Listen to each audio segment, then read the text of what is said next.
Hello. How is everyone? How is everyone? On first, I must turn on the music. I realized I turned it off. I decided we need the perfect music for this Elemente. Elemente of discovering SCPs. But yes, hi. Hello. It is I, Vizo, once again on YouTube. It's been a while. It's been a while since I've been on here. Like, streamed on here. Yes, hi. I am back once again. How's everyone's day going? My day's going pretty good so far. It is very sweaty still. I feel like there's just nothing but sweat going on from like where I'm basically sitting. Like, the thing is, like, basically my place doesn't have like any AC whatsoever, so it's just pure heat, man. But still, it's all good. It's all good. I'm just vibing and chilling. Yeah, but I have my weekly soda with me. I know. I'm having the Devil's Can right before my own eyes.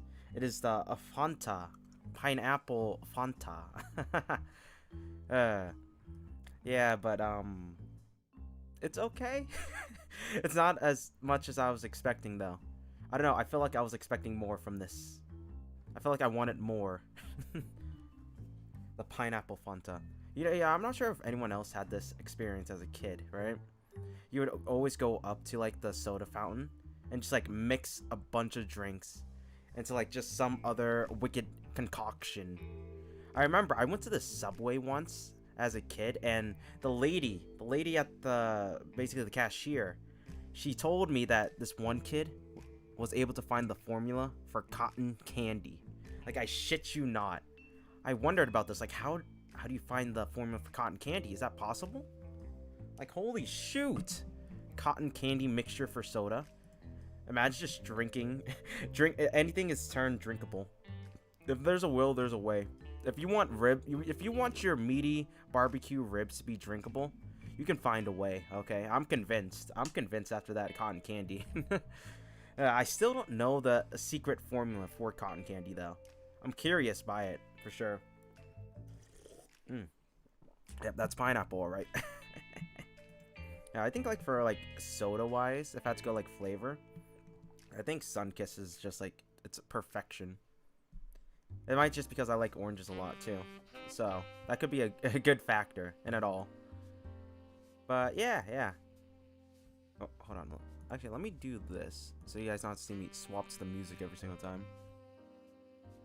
Alright, there we go. Music. There we go. Ah, much better. Yeah, but I decided to put on some detective tunes. I thought it'd be perfect for investigation. I feel like it would be pretty good. Yeah, I just want something subtle in the background, you know. I feel like it's a good setting for the background. Not too loud, not too noisy. Just a very calming, investigating. So basically, if you do not know what SCP is, SCP stands for Secure, Contain, and Protect. It's all about, like, basically a bunch of writers around the world collaborating together to make this big compendium of various creatures that exist in our world. And where, like, the Federation has one job. They either secure it, contain it, or protect it. Like, I used to watch quite a few videos for SCP. Specifically, the videos I used to watch were the animated ones, just because, like, you know, they're moving pictures. Yeah, but I'm interested just to read, like, basically this is the main recommendation page for, like, recommending, like, whatever you like, basically what they recommend you start off with if you're new to SCP, which I'm still pretty new to it all, so I'm kind of curious. The ones that I mainly know of, that I remember, because, like, I started learning about SCP about a couple years ago. I'd say, like, 2019 or 18. I heard about the IKEA one, where basically there's the endless IKEA. If you walk into a random, just a certain IKEA, you get transported to this ultra dimension where the IKEA is endless, and giant monsters, faceless mannequins, basically. Just like chase you around and always get like disturbed if you try to like touch anything or stuff like that. But I'm curious. So how about we just dive right into it and see what some of these SCPs are all about, huh? Alright, let's see here. Welcome to the SCP Wiki algorithm curated recommendations. Here we have used the Good Boy AI to provide a selection of stories for new readers. For readers who want an introduction to a particular section of the site, be it a type of SCP, a group of interests, or a canon. Do note that there is some redundancy between different sections, as this is meant to be an introduction to different sections of the wiki. Don't be overwhelmed by anything here. We're just getting started now. Find something that interests you and go from there. Gotcha. For genre-based lists, all right. I mean, we could just start with these are the ones that are highly recommended. So general, yep. Fictions, okay. We got tales, GOI formats. Which GOI formats? Grant request for no. Creepypastas. The classical tale creepypastas. Michael the Killer. Is that just like Michael from the certain movie we all know? Where is it? Ah, there's my soda. I forgot where I placed it. Yeah, but we're gonna start off with SCP-055, just because it is the first one. And I say, why the heck not, right? Let me make myself bigger. Whop. There. Now we're talking. I got my investigator hat on and everything. There. Alright, I am set and ready to go. Alright, let's see here. Also, is the music too loud? I don't think it is. I'll just leave it right here for now. It should be good. Because the music's already quiet enough as it is. Because, you know, it's film noir music. So it's all quiety and everything. Yeah, I think that'd be good. I think that's good. Alright. Let's hear. I will leave it right there for now. Actually, this one is very quiet. There we go. That should be good. Yeah, there we go. You gotta set the right mood before we get started. Don't know what sort of crazy tales we enter. Alright, SCP-055. Alright. Keter. Object is kept within a 5 by 5 by 2.5 meter square room constructed by cement. 50 centimeter thickness, okay, with a Faraday cage surrounding the cement walls. Access is via a heavy containment door measuring 2 by 2.5 meters constructed by bearings to ensure door closes and locks automatically, unless held open deliberately. Security guards are not to be posted outside SCP-055's room.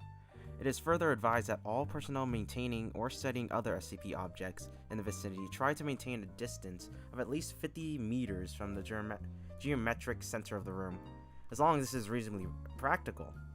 SCP-055 is self-keeping secret, or anti-meme.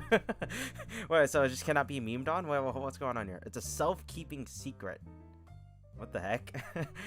Information about SCP-055's physical appearance, as well as its nature, behavior, and origins, is self-classifying to classify.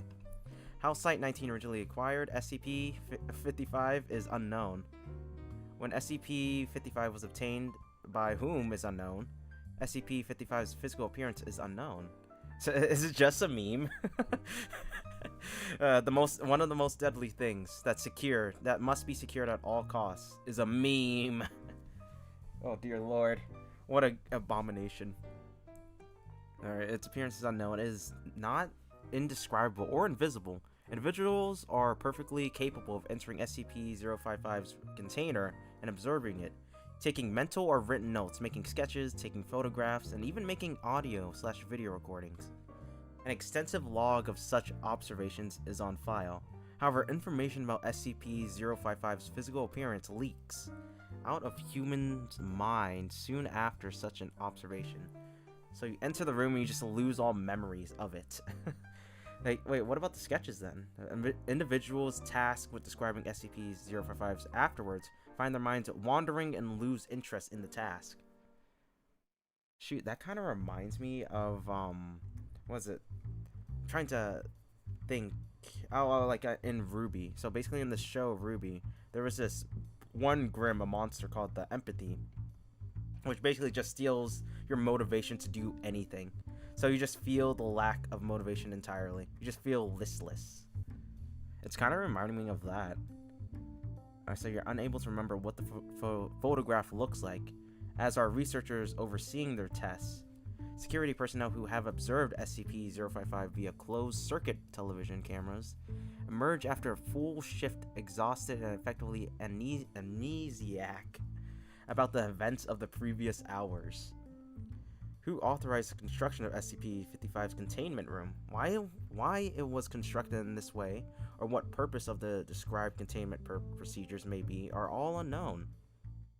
Despite SCP-055's container being easily accessible, all personnel at Site-19 claim no knowledge of SCP-055's existence when challenged. So I wonder what this thing even looks like. Is there a picture down here? No, there isn't a picture. Well, yeah, there wouldn't be a picture because no one's ever seen it. It's just a meme. Goddamn. Diabolical. I wonder if it just, like, did all this just so it could have a free home, free rent and everything. All these facts are periodically rediscovered, usually by chance rendering of their files, causing a great deal of alarm. The state of concern last minute. I feel like I skipped a bunch. Yeah, physical appearance. I just did all that. It was authorized. Okay, yeah. A great deal of scientific data has been recorded from SCP-055, but cannot be studied. At least one attempt has been made to destroy SCP-55, or possibly move it from containment at Site-19 to another site, meeting failure for reasons unknown. They probably lost interest altogether in moving it. May present a major physical threat, and indeed may have killed many hundreds of personnel, and we would not know it. Certainly, it presents a gigantic, memtic mental threat. Hence its Keter classification. Oh yeah, there's classifications for how, like, dangerous each one is. Author put forward the hypothesis that SCP-55 was never formally acquired by what? They didn't finish. Blank, and is the fact an autonomous or remotely controlled agent inserted at Site-19 by an unidentified third party for one or all the following purposes: to silently observe or interfere with activities at Site-19. Oh, they might think it's a double agent of some sorts then. So interfere with the activity of human world or other SCP projects. No action to counter any of these potential threats suggested. Hey, if this thing really is anti-meme, I like how it's called anti-meme. It stops the possibility of being memed. It is unmemeable. Well, why doesn't the fact that it's an anti-meme get wiped? We must be wrong about that somehow. Wait a minute, what if we were to keep notes about what it isn't? Would we remember those? Bartholomew Hughes, NSA. Reports of Dr. Jean Marchek. Survey Team 19055 was successfully able to enter SCP's 55 containers and assert that the appearance and to some degree the nature of the object notes were taken according to the project methodology. I don't know what this one is. I'm being fooled. After which container was sealed again. Okay, I'm going to need you to ask some questions about number 55 now. Number what? SCP Object 55. Object you just examined. I don't know what you're talking about, man. I don't think we have a 55. Okay then. I'd like you to tell me what you've been doing for the past 2 hours. What? Subject appears uncomfortable. I don't know. Okay then, do you remember what we all agreed that it wasn't spherical? That's what wasn't. Oh, right, it isn't round at all. Object 55 isn't round. So you remember it now. Well, no, I mean, I don't know what it is, but I know there is one. It's something you can't remember, and it's not a spear. Wait a minute, what's not a spear? Object 55. Object what? Doc, do you remember agreeing that something wasn't shaped like a spear? Oh, right. Whoa, that's weird. Holy shoot. Okay, because, like, the doctor never went into the place. So it sounds like that SCP-55 has the capability of, like, spreading its mind control, or the ability to make the person forget to other individuals, like anyone who talks about SCP-55. I wonder how that works. That's very strange. So it appears to be possible to remember what SCP-55 is not. Negations of facts. Okay, alright, and to repeatedly deduce its existence from these memories. Personnel involved in survey. Oh, shoot. So I'm trying to figure out, if you were to try and figure out its shape, you'd have to go through every single thing it's not. And that's a long list, and you keep forgetting everything it's not too. So you're just rereading the same list over and over. Damn.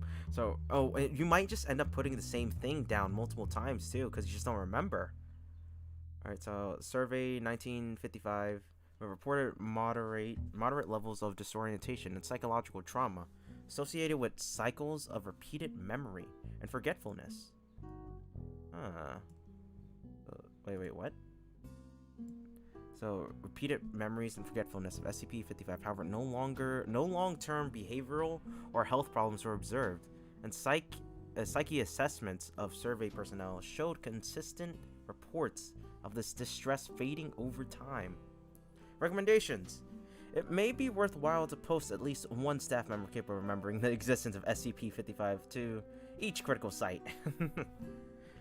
So, no one can even remember. As soon as they remember, they forget. That's a lost cause, my friend. That's a lost cause.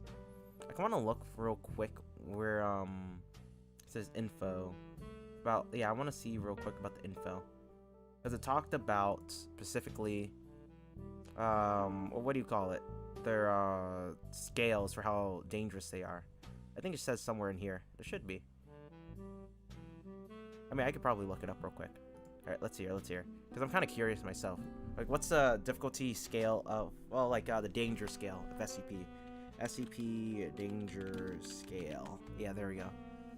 Threat levels. Alright, here it is. Alright, there we go. Alright, just put it right here. Peace and go. Yeah. Alright, SCP threat levels. So we got a couple. We got white, blue, green, yellow, orange, red, and black. Okay, I thought it was under names like kettle. Oh no, yeah, Keter. That's right. So blue is often assigned to safe and elusive class objects. Objects may be beneficial, but its mechanisms are poorly understood or remain unknown. So they're good for people. they help people essentially. The object, so green is not beneficial, but isn't harmful as long as it's handled correctly, often assigned to safe and elusive. So what's the difference between these two? Okay, I guess this one, oh yeah, so beneficial is blue. Green is not beneficial, but it's not harmful either.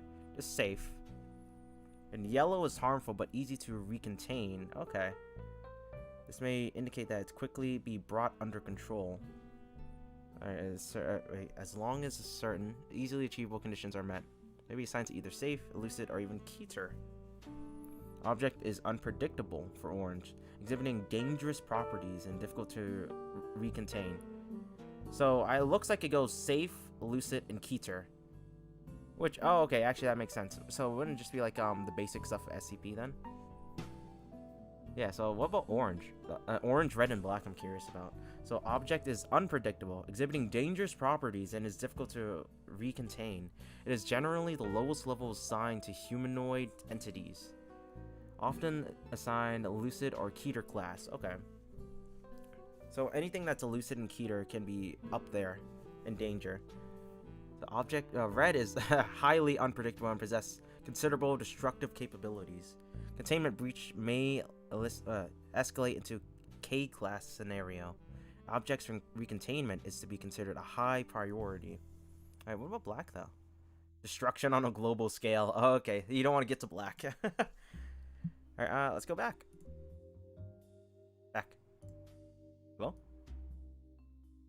SCP recommendations. All right, let's just click some random one then. It says 666. Clearly, we got to click that one, right? I feel like that's appropriate for. All right, what the heck is this? Dr. Gerald was told to take an ordinary school bus full of D class to a nearby site. He somehow managed to end up in a demolition derby. What? What the heck? Okay. SCP-666J. Alright, it's a lucid. Okay, so it's kind of in between. Oh, whoopsie. Alright, so D-Class and Gerald are the only ones allowed to get on any vehicles that Dr. Gerald happens to be driving. Perhaps a number of body bags equivalent to the number of passengers on any vehicle that he happens to drive, minus himself. Additionally, medical teams must be on standby. If Dr. Gerald will... Oh, hold on. Give me 1 second. Let's turn phone to do not disturb. Twitter said no. Listen you. Listen here. We're in the middle of class, Twitter. Get out of here. You're not needed right now. Alright, let's see here. Alright. Oh, yo, Crimson, how's it hanging? I did not see your text. It did not appear for some reason. What the heck? Portal from Paris? Weird, I see your text when I look at OBS, but I don't see it when I look at the YouTube chat. That's strange. Yes, but how you doing, Crimson? It's been a hot minute.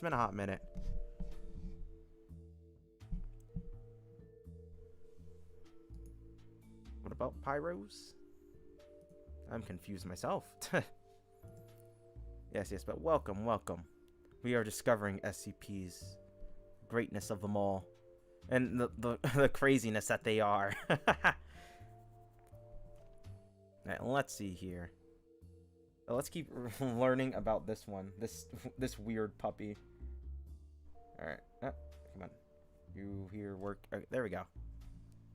Alright, so D-Class, Gerald. Oh, yeah, so D-Class and Gerald are the only ones allowed to get on any vehicles that Dr. Gerald happens to be driving. Prepare a number of body bags equivalent to the number of passengers on any vehicle that he happens to drive, minus himself. Additionally, medical teams must be on standby if Dr. Gerald will be traveling through a populated area or any form of potential hazards, e.g. a nuclear power plant, chemical refining plant, etc. Wait, so what's this one then? Wait, is this like Dr. Gerald just driving a bus? He is an SCP in itself. Their own doctor. So all individuals who board any vehicle or form of transportation that Dr. Gerald himself is controlling in any form are assured to die. Testing has shown that even those who escape vehicles he's been driving are doomed. They are generally struck by another moving vehicle within minutes. In such cases where the passengers aren't near any other vehicles, they will fatally suffer from apparent anxiety-induced heart attacks. What the heck? Is this just like Death Note then? I imagine that like the bus has somehow has the capability of writing your name, like etching your name inside it itself. So like it remembers you for eternity. Sheesh, that's freaking nuts. Like what the heck, man? Wow, okay, alright, so hold on, where'd I leave off? It was somewhere right here. Yeah, so vehicle within minutes. In such cases, passengers aren't near any other vehicles. They will fatally suffer from apparent anxiety-induced heart attacks.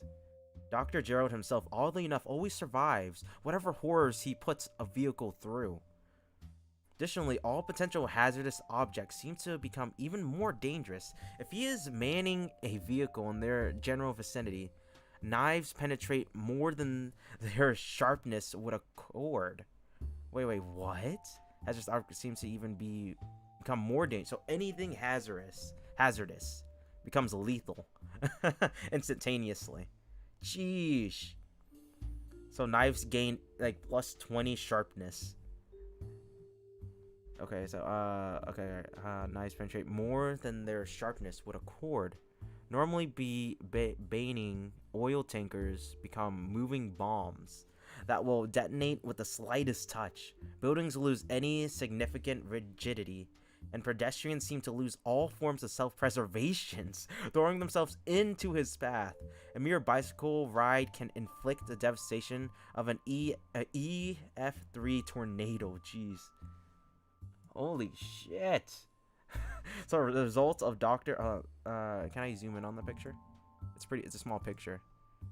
Yeah, dude, that is freaking nuts. Hold on. That's some intense. Let's zoom in a bit more. Sheesh, man.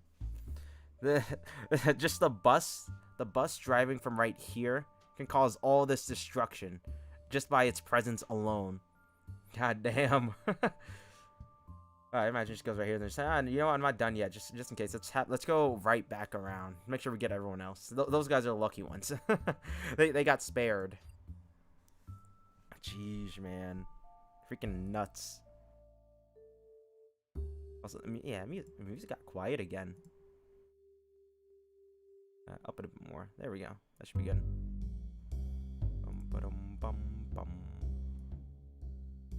There we go. Yeah. Alright, let's see here.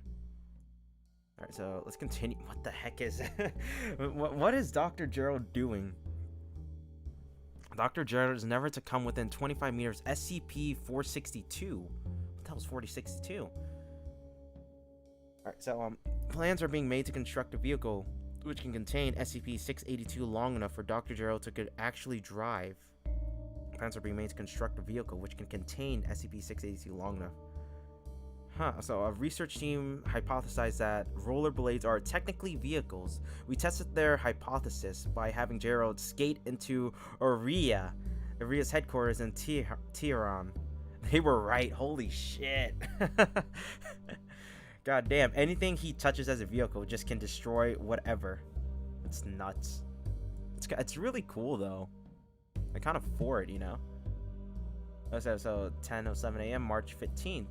Blank proximity velocity, who knows? It looks like it's going fast though. Whoa! Death toll?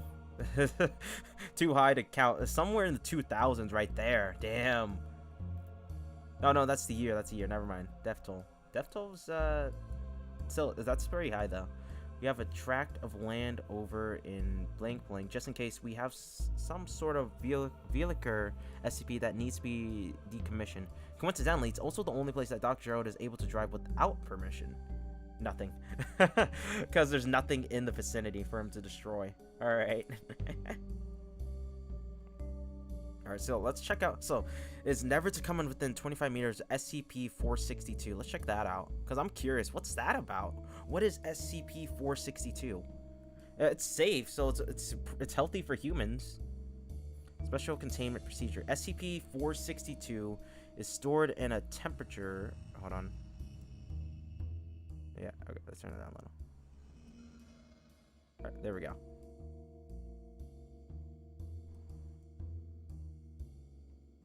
Yeah, but SCP-462 is stored in temperature and humidity controlled vault at site blank and under no circumstances. There we go. Start to get loud again. There we go. Yeah, I think it's perfect now. Alright. Under no circumstances are Class D personnel to be allowed near the object. Despite its state of despair, SCP-462 does not show any signs of further deterioration due to rust.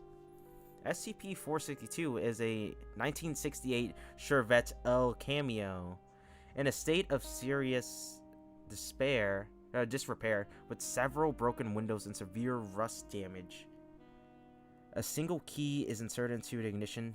To date, all attempts at removing the key have failed. If a human sits in the driver's seat and turns a key as if to start the vehicle, they will instantaneously disappear. Holy shoot. So around 42% of SCP-462's drivers have been known to suddenly reappear without the vehicle at a distant location after a random period of time, ranging from 43 seconds to 7 months. Holy shoot. Damn. So, like, it just takes you on a trip and you can't leave. And near the spot they have confirmed as being their chosen destination. Oh, near the. Oh, okay. Holy shoot. So imagine you just want to go down the road just for like get a bag of ice or something, right? And it takes you on a 7-month journey. Sheesh. The tiny music sounds song from the vacation gift shop. Tiny music? Which one? The music behind me? It might be. I don't know. All I know is it's some film noir style music. Put on the investigation caps. But yeah. Still, this is a mystery right here. So where do you go for 7 months? And how are they still alive for 7 months without food or water?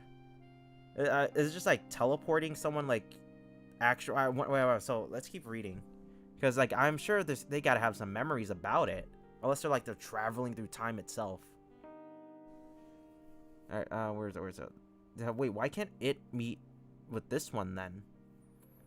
Oh, I just realized it can't meet with SCP-666 because since it can disappear for 7 months, wherever it's going for 7 months, it's gonna wreak havoc and destruction, and no one can catch it for 7 months at maximum. Holy shit!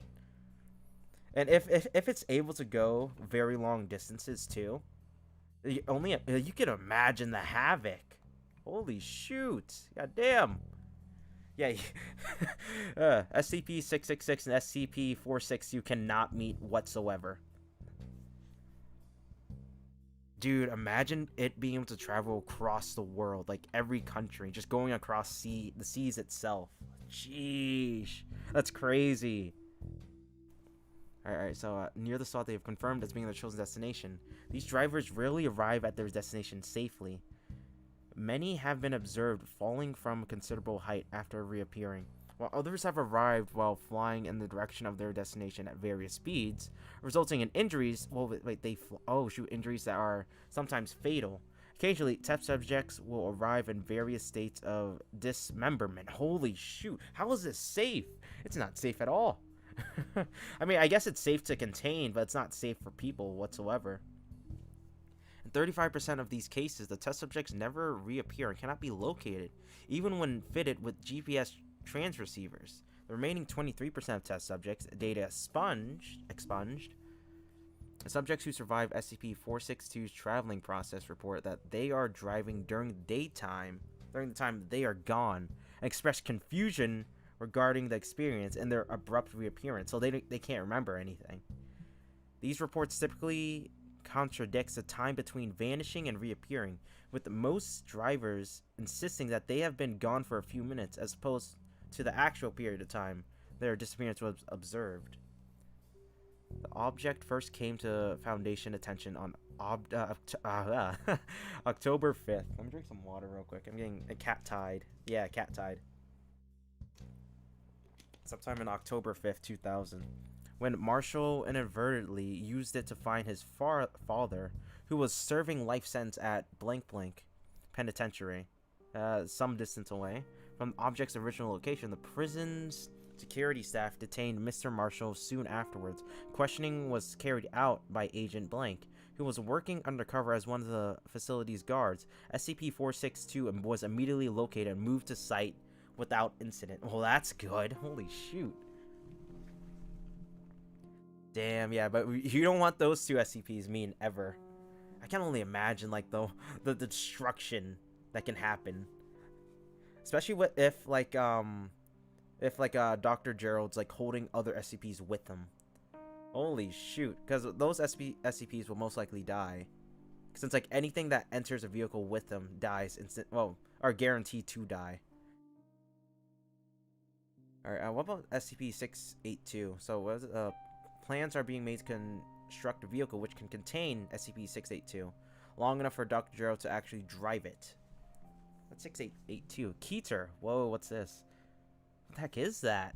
Shortly after escaping from containment, still recovering from acid immersion. Alright, let's read it, then we'll look at it. Because I'm curious as all heck now. What's the deal with this thing, man? Our SCP-682 must be destroyed as soon as possible. At this time, no means available to SCP teams are capable of destroying SCP-682, only able to cause massive physical damage. SCP-682 should be contained within a 5 by 5 by 5 meter chamber with 25 meters reinforced acid-resistant steel plate lining all inside surfaces. The containment chamber should be filled with hydrochloric acid until SCP-682 is submerged and incapacitated. Any attempts of SCP-682 to move, speak, or breach containment should be reacted to quickly and with full force as called for by the circumstances.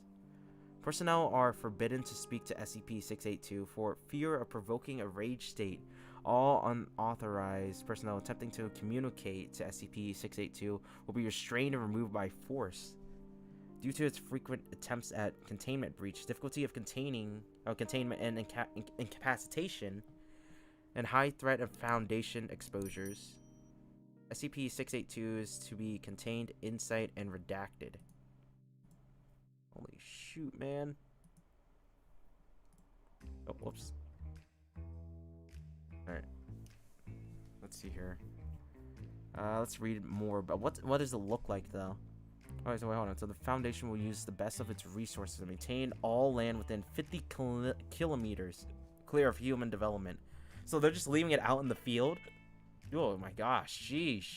Let me look at this, puppy. The heck is that? Looks like some sort of giant slug. Just looking at it, looks like a giant slug of sorts. Hey, what happened to our music? Oh, there we go. Okay. Yeah, but it looks like some sort of giant slug. I don't know quite what it's like, but some sort of slug monster. Yeah, I'm just looking at it right now. What the heck? It shoots acid apparently, so I'm guessing it's some sort of slug monster, right? Let me close this. Oh shoot. Okay. That's what happened. I accidentally started a download by mistake. I was like, hey, why is things slowing down now? That makes no sense. Yeah, it was for Gundam. I was like, oh shoot, hey, Gundam. I do like Gundam Evolution. Gundam Evolution is fun, but not now. Alright, let's see here. Oh, I'm just like marveled by its scales. I guess it's some sort of slug monster. Yeah, so after escaping from containment, still recovering from acid immersion. Wait, does it shoot acid, or do you have to submerge in acid? Let me see here. At the time, no available, blah blah blah. So should be contained in 5 by 5 millimeter reinforced acid-resistant steel plate. Oh, okay. Maybe it was like it drowned itself in acid, and its own acid hurt it. Okay, so SCP-682 is a large, vaguely reptile-like creature of unknown origin. It appears to be extremely intelligent and was observed to engage in complex communication with SCP-079. During their limited time of exposure, SCP-682 appears to have hatred of all life, which has expressed its several interviews during containment. See Admin 682-B. I guess that's one of the tales. Let's close that. Yeah, it's probably one of the tales about the SCP. Turn it down a little. There we go. That should be good. Yeah, alright, cool. Yeah, so one of the tales was about that. So it has a hatred for all life. I wonder who pissed it off so much where it just hates life forever. Hates everyone else in life, not its own life. So SCP-682 has always been observed to have extremely high strength, speed, reflexes, and though exact levels vary with its form. SCP-682's physical body grows and changes very quickly, growing or decreasing in size as it consumes or sheds material. SCP-682 gains energy from anything it ingests, organic or inorganic. Digestion seems to be aided by a set of filtering gills inside of SCP-682's nostrils, which are able to remove usable material from any liquid solution, enabling it to constantly regenerate from acid it is contained in. Okay, so it being in acid is its best solution of just healing its own wounds. Since it also spits acid, it could heal its own wounds by just like a cat licking itself, essentially. Regenerative abilities and resilience. Yeah, resilience are staggering. SCP-682 has been seen moving and speaking with its body. 87% destroyed or rotted. In case of containment breach, SCP-682 is to be tracked and recaptured by all available mobile task forces. With no teams with fewer than 7 members are clear to engage it. To date, attempted breaches... Giant bad lizard. This is the record, or a portion of record transcript. Now, why did you kill those farmers? If you don't talk now, we will remove you from this attempt and place you back into incomprehensible. Incomprehensible, pardon? Motions to move microphone closer. Incomprehensible. It's saying something. Speak up. To personnel D085, move the mic up closer. They were. That microphone has only so much gain. Move it closer to it.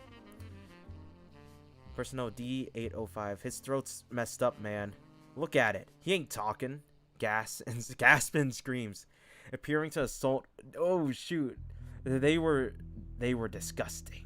Holy shit. Retreats from the room. Just kills the man. I mean, in all fairness, personnel D085 was kind of... He was poking the bear. In my opinion, he had it coming. Alright, he had it coming. First occurrences handled by agent. Okay. Whoa. Personnel D129. Okay. Oh man. First occurrence. 1, 2, 3, 4, 5. Okay. Second one. Before. 3. Oh shoot. Sergeant. Okay. And man, there's been it's had a big track record of killing agents. You think people would learn to like not poke the bear so much? A termination option. So yeah, 682E. All right, a log event 682. All right, Dr. Blink. Yo, what's up, Devin? How you doing? We are learning about a very ferocious SCP. Which I think I remember hearing about this one. SCP-682. This reptilian creature that is lethal. That's just a superhuman, essentially. Super reptilian, if anything. Oh yeah, more super reptilian, since it is a reptile. It can spit acid, has super strength, has incredible speed, has incredible intelligence. Alright, well, what else is this? So, what's this amendum about? Yeah, but how you doing? You good? Absolutely exhausted. Understandable. It must be hot. It must be getting hot where you're at. The general location. The Undying one? I think it might be the Undying one. SCP-682. It says it has like incredibly impervious skin. And it has an extreme hatred for humans, so I think it might be the Undying one. It wasn't given any other title besides SCP-682. Like, no nicknames or anything. So, Doctor attempts to use SCP-409 on SCP-682 and observing. So, 400 exposure. SCP-682 begins to tear at the point of contact, causing massive trauma to the area. SCP-682 requests several times to know what it has been exposed to. Is it fearing SCP-409? Nah, it's not that hot. We had like one of the hot days, but it's been like mid-60s. Ah, gotcha. I'm getting up. My temperatures are getting up there for me, so it's getting hot. I get the sweaty. So crystallization begins, spreading much slower than normal. Shows signs of extreme pain and begins having seizures. Whoa, SCP-682 is having seizures. What is this other SCP? It was crystallization stops at 62% conversion. Crystallized areas explode, causing massive physical trauma. SCP-682. So I guess it spreads spores around in the air and forms crystals. Dude, that sounds intense. So it recovers from exposure. Despite the loss of limbs and organs, SCP-682 begins regeneration, stating that it will attempt to kill and consume all staff involved in Event 682E18. Holy shit. It's grown a bigger hatred after that event for humans. Jeez. I wasn't claiming Undying One was a nickname. That's just what I remember about one reptilian one. Yeah, it might be, because this one's a reptilian one. People could have just like named it the Undying One. It regenerates, so this might be the Undying One, man. And so in a court, so SCP-682 appears to be now immune to SCP-409. Use of other SCP items to terminate SCP-682 must now be first tested on samples of SCP-682 before full-scale testing. Holy shoot. So you wonder why 682, this undying reptile, it hates humans so much. Because they keep testing out different ways to kill it. Of course he's gonna have a bigger hatred for humans as time goes on. Oh, jeez. So according to doctor's recommendations, doctor and doctor have requested permission to attempt the termination of SCP-682 using 689. The request is currently providing approval from. Okay, so it also suggests that Dr. Gears used SCP-182 in attempt to communicate with SCP-682. 182 has expressed reluctance, refuses entering containment center of 682 if at all possible. Man, there's a lot of options. We can go down this rabbit hole. Alright, I'm curious about a few of them. Or we can just like go back and like try out the others. I'm curious about like what is 409. I'll try 409, then we can head on back. 409. I'm also curious about like 182. We'll take a quick look at these two. It's a cuter level. Alright. It said, wait, so over here it said appears to be now immune to SC. Yeah, this is the one that was attacking, that they made attack 682. So no physical contact may be made with SCP-409 for any reason.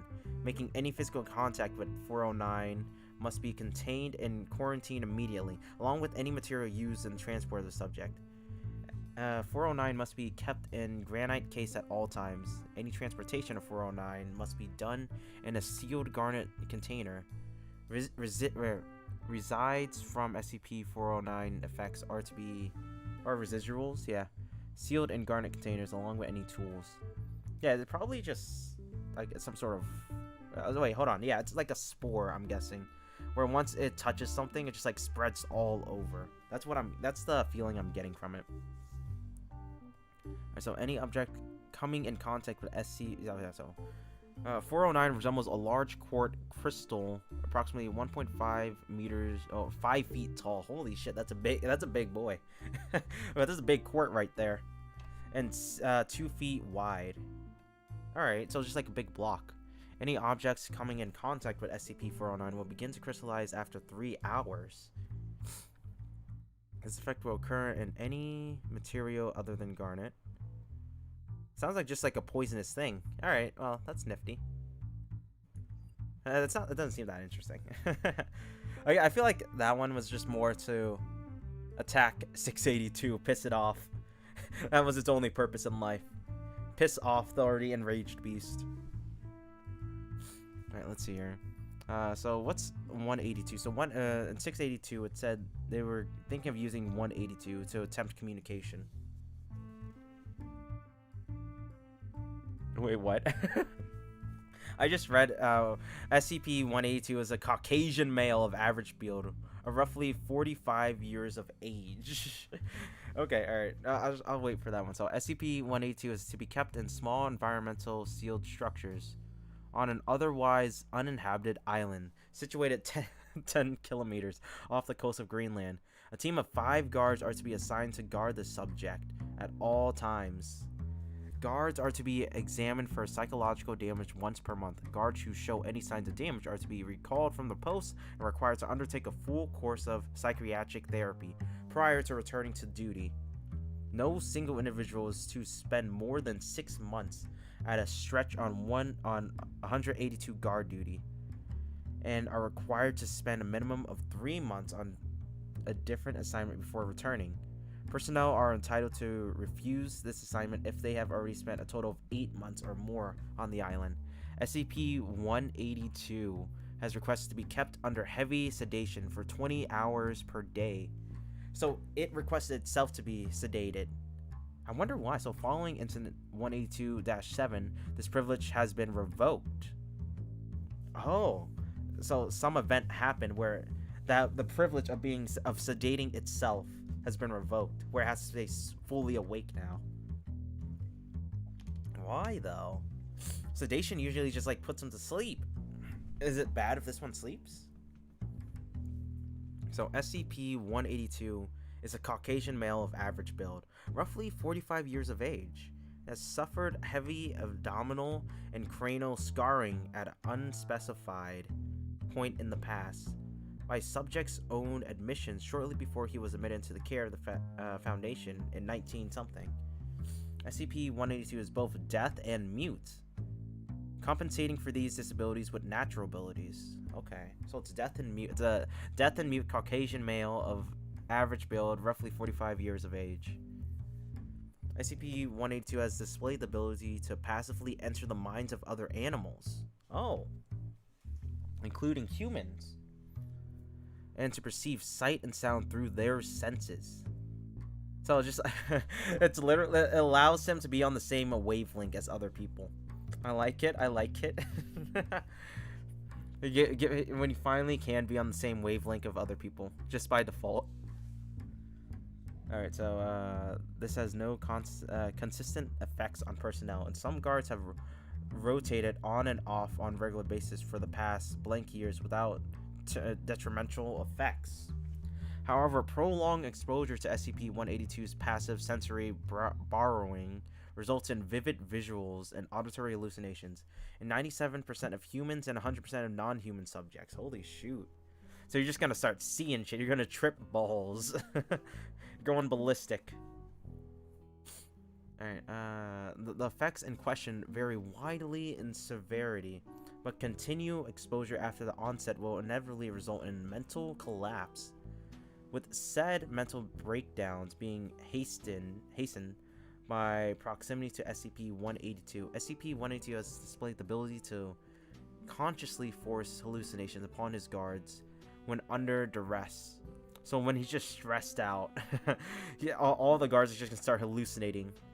Sheesh, why need shrooms when you just have this 45 Caucasian male of average build near ya? Get SCP-182 in here. And we need to start tripping balls. Alright, let's see here. So, oh geez, vroom vroom. As such, it is advisable that subjects known to agitate SCP-182 be avoided, including mentions of SCP-076, SCP-682, and 182's own past prior to acquisition by Foundation. Termination of affected personnel is recommended if they cannot be distinguished between the hallucinations. This one seems kind of meh, not gonna lie. It just sounds like a dude who cannot hear or speak. He's mute and deaf, so he can't hear or speak. But he can like borrow everyone else's senses, and that makes him go cray cray once in a while. That was a pretty nifty one. It makes sense why you want him to talk to the creature that does not want to talk to anyone. Just borrow their minds. I think that would definitely piss it off, though. That'd piss SCP-682 off so much. Sheesh. Alright, we got a lot more to go through. Object class. Oh, these are objects. Yeah. You want to go through objects, or do you want to keep going with actual monsters? Ooh. I'm curious about quite a few. What's this one? SCPs, just in general. Cute things? The ones that are just cute? Sure, we can find a wholesome one. What about 111? How wholesome can that be? Look at that. It's just a little snail. Let's look at this puppy real quick. So it says 2 SCP-111 specimens are Ozy drakes, which are just slugs. Or snails, yeah. And slime belly. So, oh no, oh, on the left is ooze drake, and on the right is slimy belly. And containment chamber. That's their containment chamber? Oh, this is a nice little containment chamber. Let's look at these puppies. Oh my god, they look adorable. What do they do? So, Oozy Drake and Slime Belly. Oozy Drake, Belly. Slimy Belly. Alright, so what's their thing? All specimens of 111 in captivity are housed at Site 19. Hey, Site 19 again. I'm pretty sure, yeah, Site 19 is the one with the anti-meme. The anti-meme one. Anti-meme SCP. The one that prevents itself from being memed. You cannot remember what you cannot meme. You cannot meme what you cannot remember. Yeah, there we go. So, wing in a 555 meter pixie glass enclosure containing a temperate forest habitat. Transplanted from its natural surroundings. Oh, let me drink some soda. I forgot I had my soda in front of me. Yes, my weekly soda. It's becoming a habit. I'm realizing now. I'm getting addicted. I feel it in my bones. The addiction's coming. Alright, so yes, so 5x5x5 meter pixie glass enclosure containing a temperate forest habitat transplanted from its natural surroundings. Habitat temperature will be maintained 30 Cs. Okay, that's just how it gets contained. So water is to be supplied by automatic misting system, which regularly regulates humidity levels. Okay. Wait, so in the event of SCP-111 specimens breeding, personnel are to collect all eggs and transport them to the biological study wing for freezing. Oh, that's a shame. I mean, I guess you don't want too many of them in one small container. I guess it makes sense, but still, I wonder why. So SCP-111 is apparently artificial species of invertebrate vaguely resembling snails. Yeah. Adult specimens of SCP-111 are approximately 20 centimeters in length, 12 centimeters in width, and 15 centimeters in height. Alright. Although exact size differs slightly between specimens, 111 specimens differ from ordinary snails in that they have a warm-blooded metabolism, complex eyes, small horns, consisting of cartilage-ridged tentacles. I feel like they just threw in normal snails that have evolved. So apparently, increased intelligence personnel are requested to read test log for examples. All right, they have intelligence and a complex vertebrae type jaw structure. Oh, let's look at this guy. I guess that is some sort of jaw structure. Huh. All right. As well, specimens lay eggs possessing hardened shells. So their eggs have hard shells. That's weird because I'm pretty sure they're like snails' eggs are supposed to be soft. So yeah, I guess that's reasons for concern. So mostly abnormal SCP-111 specimens possess small hollow sacs below their lower jaws. So below their jaws are big sacs containing methane from digestive byproducts. A series of data and sponge along inside of the trachea serves as a lighter igniting stored methane, blowing a small jet of flame from its mouth. Holy shoot, these are dragons. These are baby dragons, man. They ain't snails, they dragons. Said fire breathing generally occurs in an event of stress or anger.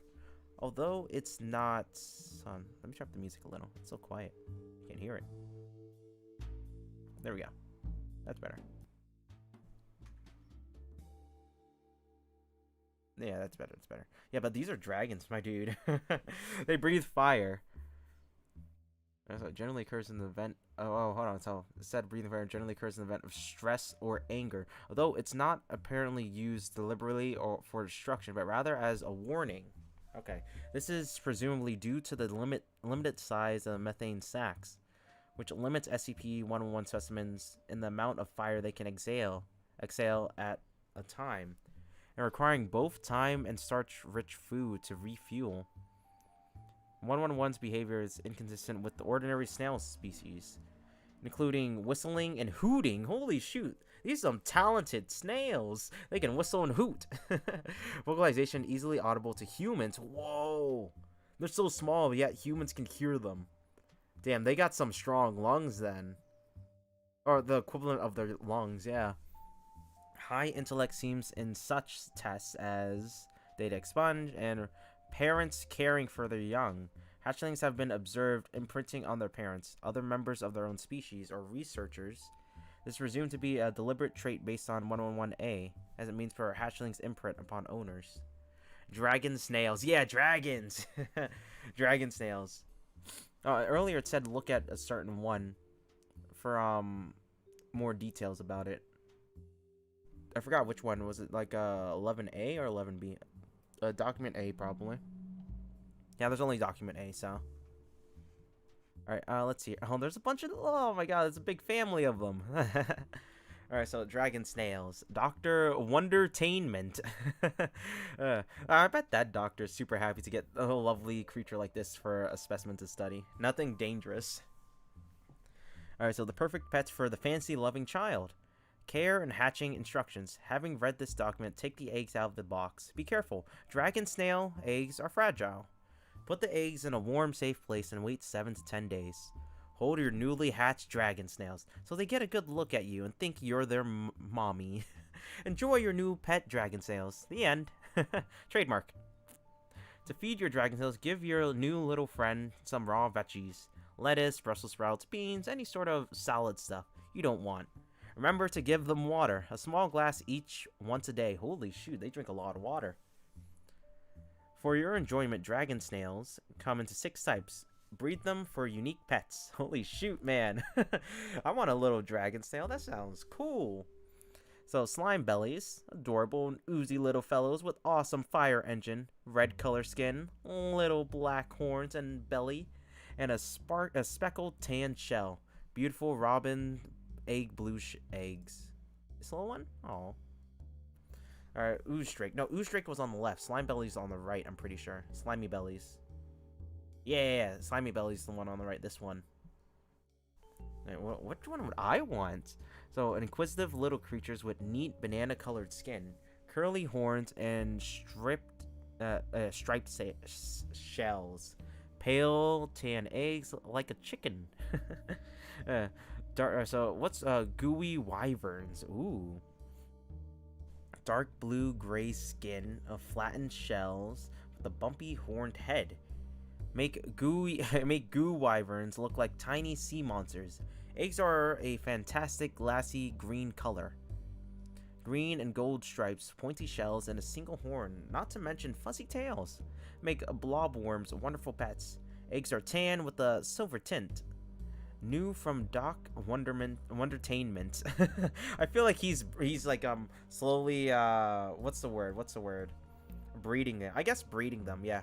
Breeding them slowly to different subcategories. Alright, so glow drakes. New from Doc Wonder Entertainment. These little fellows may look like little like blue black slimy bellies. So like these ones, first ones. The cool ones. Until they light up. That's right, glow drakes. Glow in the dark, dude. I want a glow drake. Glow drake sounds cool. Eggs are a golden color with the little red dots. I think I'm sold on glow drakes. I'm just saying, dude. Alright, how about gunk wyverns? Chubby green skin and dom-shelled gunk wyverns make great pets. Eggs are transparent, so you can see the baby dragon snail inside. Parental notice. As Dr. Wondertainment dragon snails breathe fire, they have been known to cause house fires. Oh shit, maybe I don't want one now anymore. For maximum playtime, fun, and safety, it is recommended that fire extinguishers be kept handy. Despite this, Dr. Wondertainment is not legally, morally, or financially responsible for any injury, death, or property damage resulting from the unsafe use of dragon snails, or any other Wondertainment products. By reading a document and incubating your dragon snail eggs, incubating your dragon snail eggs, you agree to all said terms and forfeit your right to lawsuit, organize boycott, protests, honor duels, etc. Enjoy your purchase. Oh my gosh, that's so sick though. Look at these little cute guys. I think when it boils down to it, I definitely would. If I had to get one, I would go a glow drake, 100%, dude. Glow drake just sounds so cool. Basically it's a slimy belly, slimy bellies, but with a glow in the dark feature to it. So like even at nighttime, I'll be able to see it. It's not disappearing anywhere from me. I wonder, so if it sets like the whole place on fire, how does it escape? Does it just like, oh my gosh, does it hurt itself by doing that? It seems like it. All right, let's go. Let's move on to the next one. That was a pretty cool one. Hold on. Let's check out an object. Some object of classification. Oh, so right now we're in safe. How about we find something that's like crazy? Explained. Sometimes the world actually does make sense, and you never needed to put it in the box to begin with. All right. Something that isn't a mystery. Keter. How many Keter items are there? Of object class. Holy shoot. 055. Oh, I did 055. Was 055 an object? I forgot. Stick in a box and hope it doesn't get out. Oh yeah, it was. It was the anti-meme SCP. All right. What about the? Let's look for something crazy. What's this? Do not put it in the box. Holy shoot. Wow. Okay, which one do we want to go with? Let's go with. Which one seems the most appetizing? I think 1661. Alright, let's see here. Item 1661. What the hell is this? Specimen after partial deconstruction. The eye continued to operate for several days after removal of what was presumed to be the vital component. What the hell? That's an eye? Sheesh. Specimens are to be contained within site. Which site is that? Footnote. Personnel are to be reminded that there is no Site 5. Oh, is Site 5 gone? So Site 81. Okay. So the section and experimentation requested are to be filled through personnel with level 3 clearance. Holy shoot. What's Archon again? I think Archon's like as dangerous as it gets. Let's see here. Archon. Archeon. It's that word. Archon. Ew. Yeah, it looks gross. This eye thing. I'm trying to figure out what its classification is. It said it's under Archon, the object class. So that would be, let's see here. Let's see. I'm guessing it's somewhere in one of these. Yeah, I think right here. Oof. Okay, all right, let's read more about it. So SCP-1661 consists of a swarm of self-replicating automated composed primarily of aircraft components. So it's an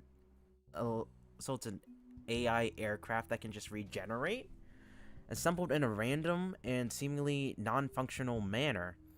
Although general and arrangement and internal workings are highly variable between instances, each specimen contains a single genetically what's that word? Cephalopod. How do you say that word? Okay. Cephalopod. There we go. Cephalopodic eye of varying size and approximate center. All SCP-16661 are capable of self-directed flight through unknown means, possess an aptitude for swift and coordinate maneuver. So wait, this is its eye though.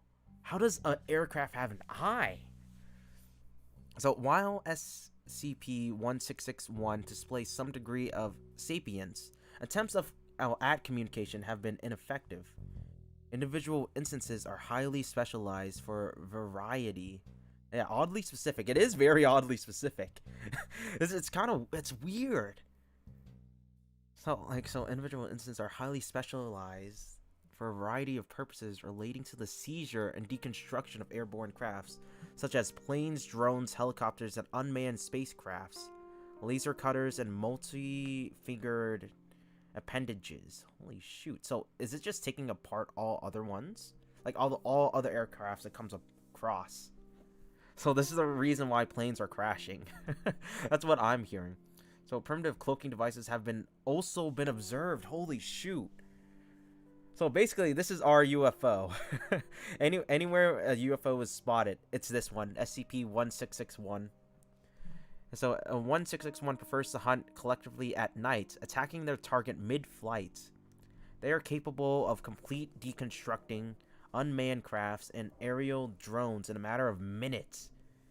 In all record cases, they were successful in reducing such crafts into scraps through free fall before the craft could impact the ground. Holy shoot. So imagine that a plane is just like burning down, crashing straight to the ground. We're talking about like over like 60,000 feet in the air or something crazy, right? And it won't even reach the ground in time, no matter how close it gets to it. All of its parts would just be disintegrated and then integrated with 1661. Sheesh, that's nuts. So I guess it just has the capability of just like absorbing anything that comes across its path. Jeez. Like, I'm just fascinated by it. Let me take a closer look at this eye. What? Oh my god, jeez. It's freaky looking at it up close, but yeah. I'm just imagining the eye moving around, like searching for its prey, like way above all the other aircrafts. Like, sheesh. So SCP-16 hunt at night. They generally limit themselves to removing non-vital components in manned crafts, presumably to allow the survival of passengers. Oh, well, that's nice of it, at least. It gives them a chance to survive.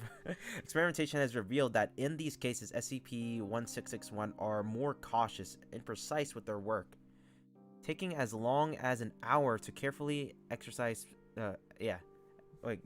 basically take out, specific material. So it's picky. What I'm hearing is it's quite picky. I'm fine with the picky one. I'm fine with it being picky, you know. If it just wants to keep being picky, that's perfectly fine. There's no responses to prey items. Alright, so what's some of its history, huh? Instant report. Oh my gosh. The full detailed report of one of its accounts of its going rogue.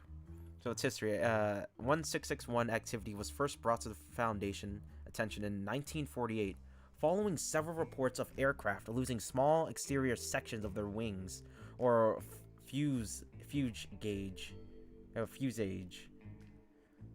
Some passengers aboard affected flight claimed they witnessed small metallic objects moving about the plane's exterior, thus prompting further investigation. A fictional account of these sightings were later disseminated to the public of Agent Madison in accordance with Operation SAGA. Investigation into the project hunting grounds of SCP-1661 was fruitful. Several attacks on dummy planes were witnessed by field agents. Oh, so it's just their accounts of testing if it would actually attack a plane. Well, at least they got it right. So personnel discovered over 300 SCP. Wait, 300? Holy shoot! God damn! 300 of these freaks. So 1,661 in the process of configuring salvaging material. So, do they work as a unit is my question. That's my big question here. Do they work as a unit? I mean, I imagine all of them working as just one giant armada to take down a plane very fast and quickly in the air. And since, like, and what if it's like as a hive mind? That'd be even more crazier, dude. So, like, if it would be a hive mind, would you just have to attack the main one? But how would you even go about finding the main one, too? Especially if they move faster than, like, all aircrafts. So the majority were able to escape through collapsed sections of ceiling in the complex upon sighting agents, who were successful in capturing several specimens for study. 47 inactive instances were also recovered, each of which did not possess their characteristic eye, hosting only orbits within their central mass. It is notable that 2 instances were responsible for the rescue of Agent Fielding. Yeah, it sounds like a hive mind. Because there's 300 of them, and they're able to work very quickly. So 3 days after containment at Site 81, a swarm of SCP-16661 descended within the site's exclusion zone, landing 5 meters from the front gate, or from the main gates. These incidents did not resist collection by personnel. Oh, I wonder, can I do a 4-star page? Oh, that's so much better for reading. Holy shit. This also fits the mood, too. Okay, we're sticking in a dark page mode. Alright, so incident report. Okay, here's the meat and potatoes about, like, what it's actually doing. Alright, let me drink some water real quick. Sheesh. So this is in 1971. 1 month. So that's, January 28th, 1971. All SCP-1661 specimens began to display erratic behavior, such as flying around in circles and propelling themselves into the sides of their containment chambers. 4 days after, personnel stationed within Tippecanoe County began to receive reports of automobile crashes due to sudden onset seizures in the approximate area of SCP-1661's former nest, with first responders being equally affected. Elements from ETA-10 and Beta-7 were dispatched in order to account for suspected memtic hazards and biohazards, respectively. This detachment became similarly affected when approaching within 1 kilometer of the airbase, despite protective equipment. Aerial reconnaissance was subsequently able to capture footage of a singular and massive organism. Well, a massive... Hold on. Have we been thinking of this wrong? It says massive organism. What if it's not just like a bunch of small parts acting like a hive mind? What if they actually form up like a giant robot? I'm talking about like a Voltron over here. Like all of them are just like small, like think of it like this, right? They are one giant entity, but they split apart into smaller fragments of themselves, like basically creating a weaker version of itself, but being able to do way more things at a quicker speed. So massive organism emerging from the fissures beneath the base, consisting solely of transparent tendrils, spotted with hundreds of cephalopodic eyes. Heavy bombardments of this entity as it reached beyond the confines of the base did no visible damage. Due to large area effect of the creature's hazardous abilities and an ineffectiveness of the Foundation's offensive, and the erratic behavior SCP-16661 specimen, the decision was made by the director, Oliver Wrights, to release 16661 from containment. What? I guess they feared for themselves then at the end. 16661 proceeds directly to their former nest, attacking an emerging entity via the excursion of several dozen of its eyes. Efforts from the entity to ward off the attack were successful. SCP-16661 proved to far too quick to be struck by its tendrils. The entity withdrew into its fissure, disappearing completely. Personnel and civilians recovered immediately from its effect. Later inspection of the fissure revealed nothing out of the ordinary. No trace of the organism was found. Several non-function 1661 specimens in containment were later delivered to the nest, where personnel were able to observe their activation upon the insertion of eyes collected from the hostile entity. Okay, so it sounds like they used it to go off against another SCP, or some sort of bigger threat. I mean, it worked, but like, they let this monstrosity out into the air. Sheesh, it's nuts. So, is this... 1661 is thus formally considered the primary containment strategy for this entity. A full rewrite of this file will be produced to reflect the changes upon further review. Alright. Damn, this one sounds nuts. Alright. Let's check out some other ones. Also, by the way, I will always take recommendations as well. Right now, I'm just going through the recommended list. Just out of curiosity at this point. Because, man, they got a big list, but these are the top ones that they always recommend. That have been heavily documented. Or spoken of. Alright, let's hear. Sticking in yeah, these are. I want to read another cute one. Maybe there's SCP VTuber. Oh my god, that'd be pretty funny. That'd be nuts if there was. Anyone who watches this VTuber is hypnotized to their waves, or something gnarly like that. All right, let's see here. Yeah, let's go for another cute one. All right, just to keep it sweet. Have some sweetness somewhere in there. Oh, look at that. That's adorable. Look at this little boy. So a picture of SCP's 2420s. Pet taken before its death. Aw. What's this? So SCP 2420. Okay, not cute and not as cute anymore. Is currently being held in a low security humanoid containment wing at Site 213 as of Incident 2420A. All anomalies activity exhibited by SCP-2420 has been observed to be neutralized. Possibly permanent containment, despite sessions of all anomaly activities, is being reviewed by Ethics Committee. Okay. SCP-2420 was a human. It was human. John something. This was a human? Okay, so who created instances of SCP-2420-1, which took the appearance and memories of the former pet's dog. Out of domestic dogs, okay, the effects occurred whenever SCP-2420 was made aware of any dog, or any dog was made aware of SCP-20. So whenever this one ran into a dog, or whenever a dog ran into it, something happened.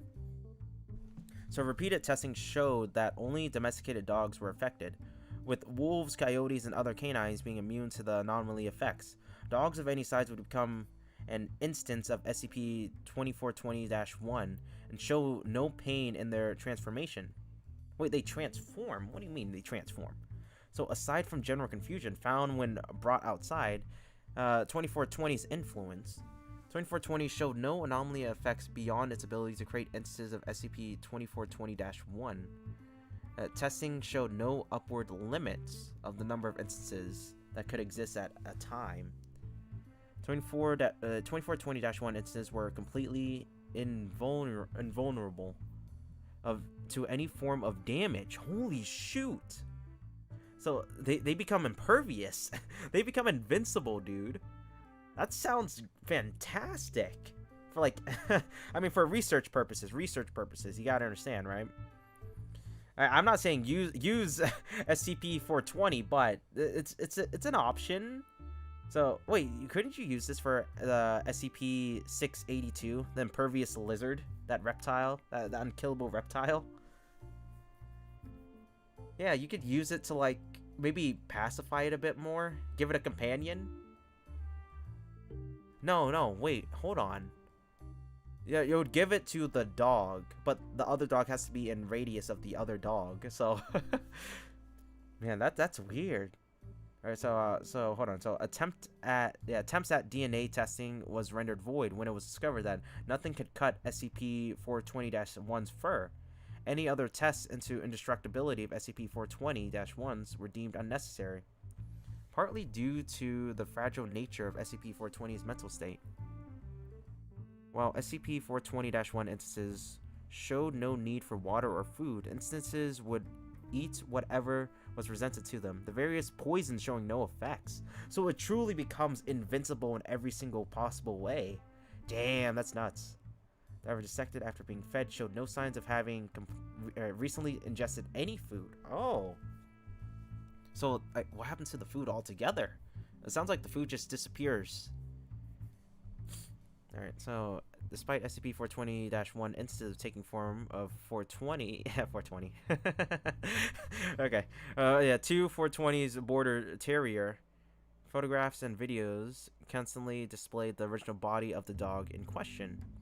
This resulted in physical discomfort and mental distress regarding certain photos and videos, namely one showing Saint Bernards being able to fit through small apertures, but images themselves maintain no otherwise nominal effects. Huh. Oh, this is... So it's a human that turned into his dead dog. Damn. That's rough. That's rough, buddy. Alright. Now let's look for something a bit more wild. I feel sorry for 2420. Poor guy. Poor guy. Alright, let's look for anything else crazy. 2935 seems interesting. What the heck is this? Oh, it looks like a place. 2935. Yeah, Cater. It's pretty up there for a danger scale. Disruption class, Amida. Pretty risk, pretty low though. Secret level 4. Ooh, that's a high rating too. All right, so I guess this is the location. This whole location has to be contained. Let me drink a bit more water. All right. Special containment. The entrance of SCP-2935 has been sealed from concrete access to SCP-2935 is forbidden, so you cannot go to this location. I don't know where that is remotely, so. Oh, it's a Jopa in Indianapolis, I think, maybe. That's IN USA. What state is that? I know my states, I promise. Does any state even have an IN? I don't think there is. Is there a state that has IN? I'm not sure if there is. Alright, well, anyway, right? No, actually, how about we just search the whole thing, right? There we go. That should tell me. Oh, Maryland. Maryland, yeah. Town in Maryland. Oh my god. Oh, geez, that freaked me out a little. Yeah, Maryland. Alright, this is in Maryland. So SCP-2935 is a space-time anomaly existing within a limestone cave beneath a cemetery near Joplin, Indiana. Indiana. Oh, no, never mind. It's not Maryland. Alright, so the cemetery whose last interior individual died in 1908 was discovered by Foundation personnel after radio signals were discovered emanating from SCP-2935. So radio signals came from it. Alright, so anomaly is nearly exact replica of reality of modern Earth in the year 2016. With the primary exception being that all life, including both biological and non-biological, as well as any sentient entities, machines, computers, or other lifelike phenomenon within SCP-2935, ended on April 20th, 2006. Oh, I've heard about this one. Yeah. It's very creative. Yeah, it is creative. I've heard about. I remember hearing about this one like quite a few years ago. Basically, this one, if I remember correctly, is an alternate reality where all life on the planet Earth ended in April 20th, 2016. Yeah, so information gathered by the Mobile Task Force, who initially entered SCP-2935 for reconnaissance purposes, points to the conclusion that all life forms from 2935 suddenly, without warning, expired sometime between the hours 300 and 400, so 3 a.m. to 4 a.m. EST. Reasons for this is currently uncertain. 2935.1 Discovery. On April 28, 2016, at roughly 5 a.m. EST, a radio signal was detected by communication personnel at Site 81 near Bloomington, Indiana. This signal, though distorted and unintelligible, was traced to the unincorporated area of Jopa, Indiana, near U.S. Interstate 70. At Site 81 personnel in Indianapolis were dispatched to determine the source of the signal, as per Foundation policy, and discovered SCP-2935 during their examination of the area. Upon initial entry into SCP-2935, the aforementioned personnel were uncertain that they had actually discovered an anomaly. Instead, believing their drone had exited the other side of the cave, this was quickly corrected during the observation of the surrounding area. Upon picking up the undistorted radio broadcast they had been searching for, the broadcast, which appeared to have been repeating on loop since April 20th, was an automated message originating from Site 81 within the SCP-2935 reality. Full transcription of the message is as follows. This is an automated emergency broadcast from the SCP Foundation and your national government. One or more of our sites is experiencing a communication breakdown, likely due to the containment breach of an unknown magnitude. All citizens are ordered to stay in their homes as containment teams work to secure the breach. This message will broadcast from April 20th, 2016 until message cuts and suddenly then repeats. Holy shoot. What happened to the rest of the message then?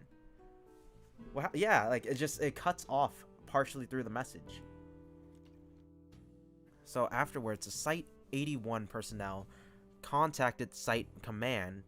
Mobile Task Force Epsilon 13 Manifest Destiny was immediately assigned to examination and exploration of SCP-2935. Oh my gosh, just entering an alternate reality from a cave in Indianapolis. Also, exploration of SCP-2935 by MTF Epsilon 13 took place over 4 separate missions, 3 manned and 1 unmanned. During 3 missions, several artifacts and pieces of information were recovered, and a full list with description is available in Addendum 2935.3. So where are all the people? What happened to them, though? They're just, like, up and vanished. Oh, this is a long... Damn, it's long. Holy shoot. So, close addendum. Addendum. How do you say that word again? I've seen that word multiple times. Addendum. Addendum. Oh, yeah, that's just like a book. Basically, all the materials. Alright. Mission abstract. To survey and collect information and samples from the area directly surrounding the SCP-2935 insertion point. Oh my god, so many movies could be made with SCP.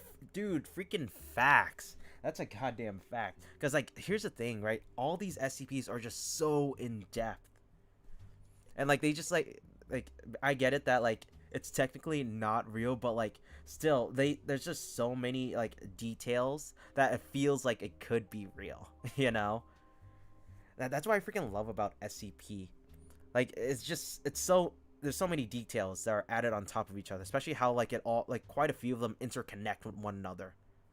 And, like, how they try to solve one another and actually, like, protect the society. I just like the story and concept behind it all. Yeah, but, like, man, movies could be taking stuff from this. And I'm pretty sure people would eat it up.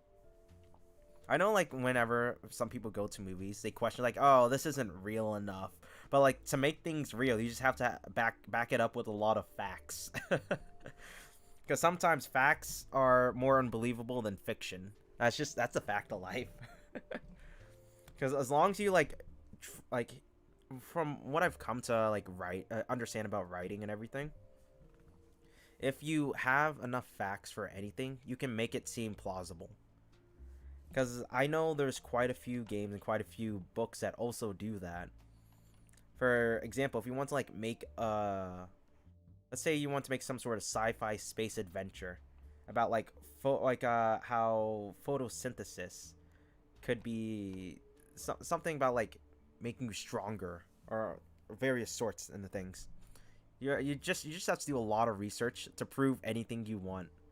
And, like, there's just so much research in the SCP in itself that makes this all seem so viably true and makes it so much cooler. All right, let's read this. Let's see their first mission. What transpired? So the point of this mission is just collect information and samples. Wait, surrounding the insertion point. So just the insertion point. You don't need to explain nothing, just throw people in that universe. See what happens. Yeah. Do they come back alive? Or do they just never come back?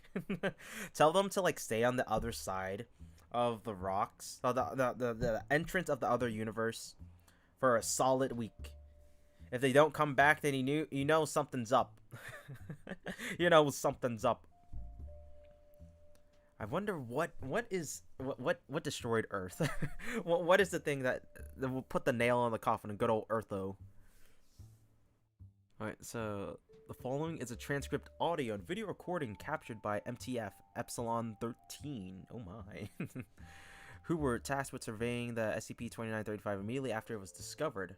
4-man team, led by Agent Juno, spent just over 1 hour during the preliminary, there we go, assessment of the anomaly. Mic's on. Mic's on. Check. Hey, Devin. Check. Kale. Check. Underwood. Check. Command? We hear you. Confirm that all agents are at the insertion point. Confirmed. Alright, proceed with insertion. Don't take any chances in there. We have no idea what you're going to see. Understood. Moving in. E13 team enters SCP-2935. Travel through the cave system. Takes roughly 15 minutes. Oh, that's a pretty short... 15 minutes just across universes. Sounds pretty short to me. Alright. Which the team emerges on the opposite side of SCP-2935.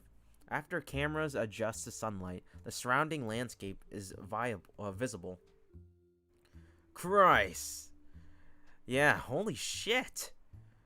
Confirm what we're seeing here, lead. Looks like a total lack of living vegetation. Trees, grasses, everything looks dead.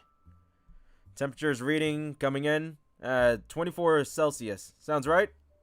Affirmative. It's pretty pleasant. Cloudy, but not a lot of wind. Understood. Go ahead and proceed. Team, look for any housing. Oh, thank you for the follow. Oh, that's a Twitch. Hey, thank you for the follow. Murai, thank you for the follow. Yes, understand. Go ahead and proceed, team. Look for any housing.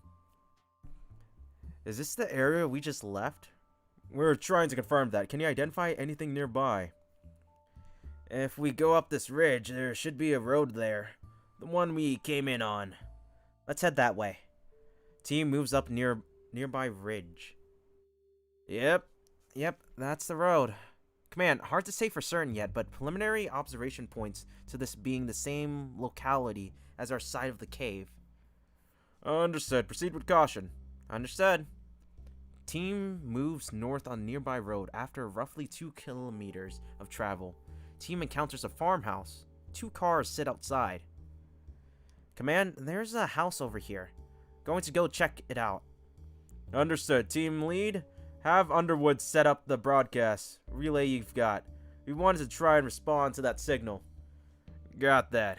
Command, I'll set it up now. Alright, let's move in. Team moves to the front door of the farmhouse. The door is unlocked. Front parlor is vacant. And Agent Kale confirms that power still works within the structure. Agents move for the kitchen. Jesus Christ, what? 3 adult corpses, 2 female and 1 male, are seated at the table within the kitchen. A 4th corpse, a male child, lays nearby. Command, you can see this. We can. We can confirm life signs on any of those individuals. I can. The adult male is dead. The female is to his right, and to his left, the child. And the child. Also dead. This has to be pretty recent. No signs of decomp. Oh, no one's decomposing. They've been dead since 2016. This is pretty fucked up. There's a newspaper on the table. April 19, 2016. Hendrick Country Flyer. Command, can you confirm the headline? One moment, team. Dinner look.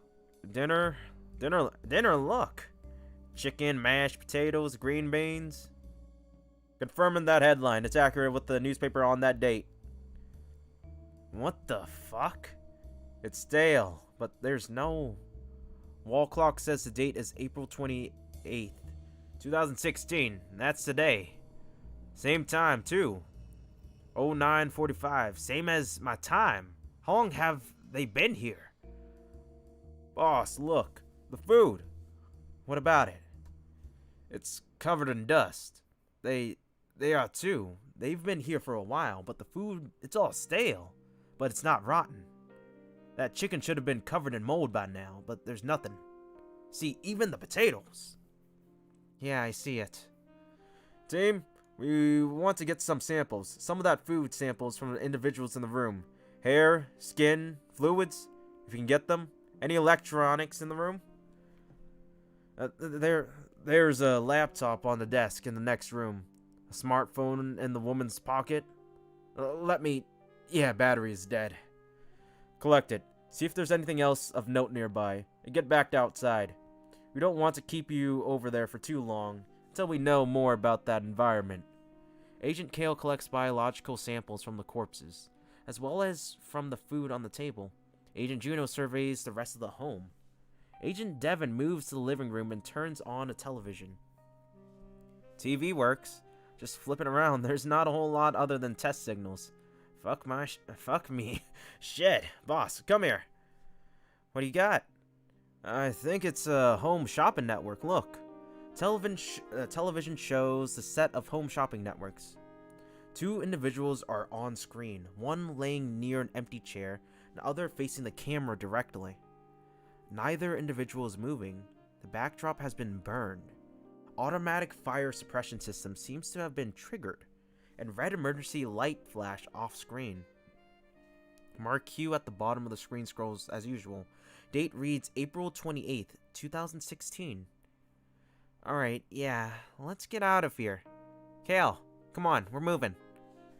Team leaves the house and rendezvous with Agent Underwood, who is finishing setting up the broadcast relay. After an additional 15 minutes, MTF E13 returns to SCP-2935 insertion point.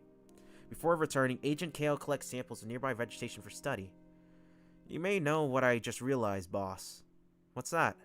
Right, you know what I just realized, boss? What's that?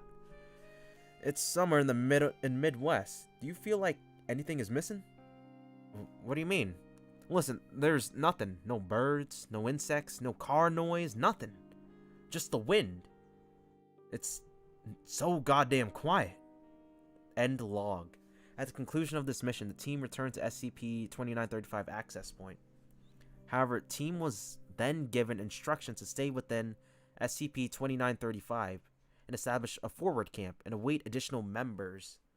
Oh shit, that sounds terrible. So they're actually waiting on... Wait, so are they waiting on the side of 2935's access point?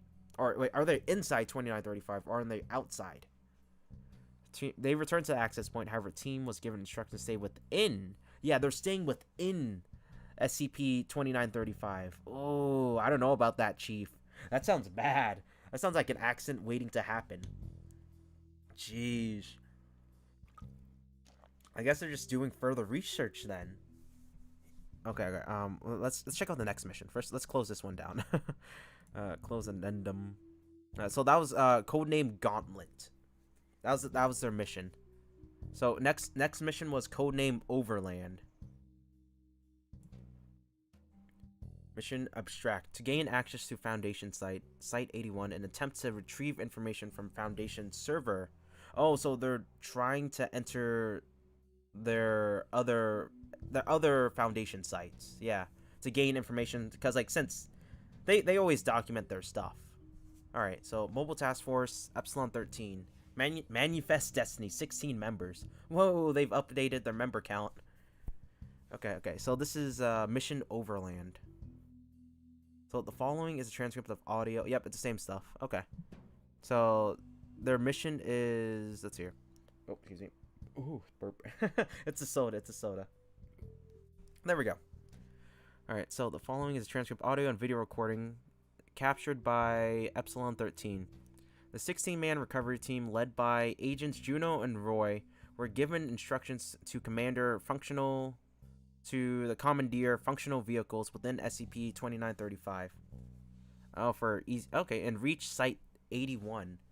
Extraneous or non-pertinent dialogue has been removed. For full records, please contact Site 81 administration. Okay, begin log. Extraneous dialogue removed. The team locates several vehicles and begin to move south towards Site 81. Main roads are navigatable due to few vehicles being on them at the time for the aforementioned total deaths of all life forms within 2935. Several files are viable from the highway, including 3 downed jetliners. Ooh. Examination of crash sites show a recurring theme. All inhabitants seem to lose consciousness at the same time. As a result of this, there are also few vehicle-on-vehicle collisions. As a result, the vehicles stopped simultaneously. Holy shoot. So everything on Earth all at once just stopped. It stopped and just decayed. But not full. No, they just all died instantly, but they can't decay. So upon reaching Bloomington, Epsilon 13 split into two separate teams, one led by Agent Roy, which would move directly to Site 81, another led by Agent Juno, which would attempt to access the off-site deep storage server bank. For the purpose of this log, Agent Juno's team logs are omitted. Information gathered from their excursion can be found in Admin 2935. So at the end we're going to find out what happened for Juno's side. So, Agent Roy team approaches Site 81, main access point beneath the Lake Monroe Reservoir Dam. Access elevator is confirmed as operational, and the team descends to the entry level. Okay, so, Roy. Yeah? I was wondering, I know you guys were on assignment, but I think I was on site on the 19th. I was thinking the same thing. I was on site that day, too. You think we're in here? Well, we'll find out soon enough. I spent the entire night in the weapons lab in the Faust and Morocco. It's right inside. Oh my god, so imagine finding yourself. Holy shoot. Because this is an alternate reality altogether, so they're bound to see themselves. Since, like... since this reality also has an SCP, so there might be a version of them. Alright, let's see here. Alright, so, you think we're in here? No, we'll find out soon. Yeah, we'll find out soon enough. So, he was in weapon labs. Danielle. You guys hear that? Indigo. Hear what? Exactly. Shouldn't we be hearing a breach alarm? Oh, yeah, because SCP, whenever something happens in their facility, a breach alarm should go off. Oh, shoot. Because, like, yeah, they were able to have instant access. It didn't sound like they had to, like, unlock anything to get into the site, since the elevator was already operational. Holy shoot, what? There should be some sort of lock system instead of just, like, open gate. Okay, so... not necessarily. Breach alarms are automated, but only if any of the containment cells trigger it. Otherwise, they have to be executed manually. Somebody had to go into the office to start the emergency broadcast. It was an automated response. If I had to wager, it was probably triggered by vital monitors going flat. Vital monitors can trip the emergency response? Not anyone by itself, but a lot of them could. Here we are. Team departs elevators. Primary access gate of Site 81 is visible. All lights continue to function. Lockdown status is visually confirmed. Keller, get that door open. Careful, everyone. Agent Keller interferes with the access console. Lockdown status is rescinded, and the main gates open. Team moves through check-in area. Coast is clear. Alright, boys. Check the front office first. Head right.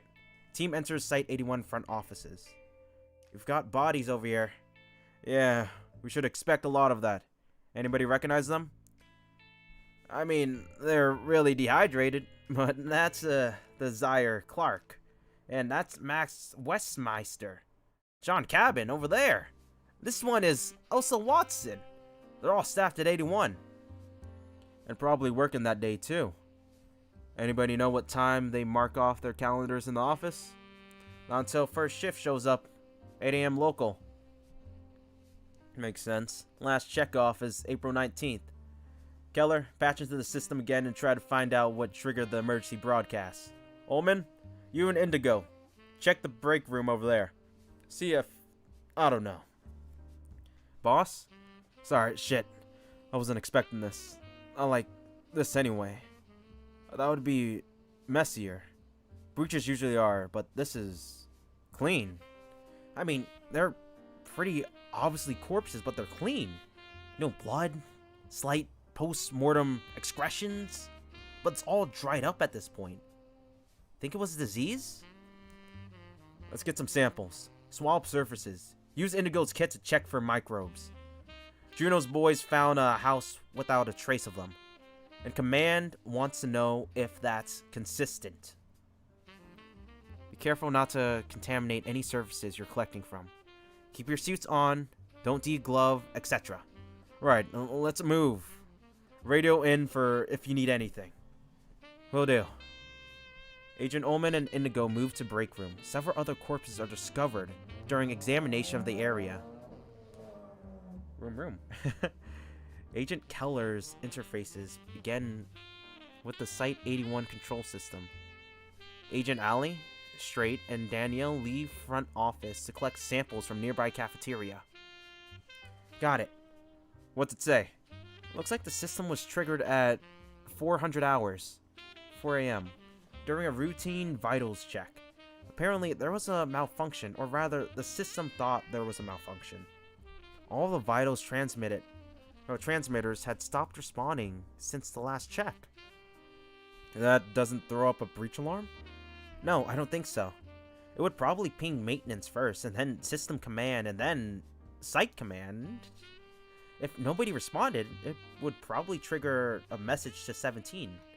And if that went ignored, maybe Overwatch command?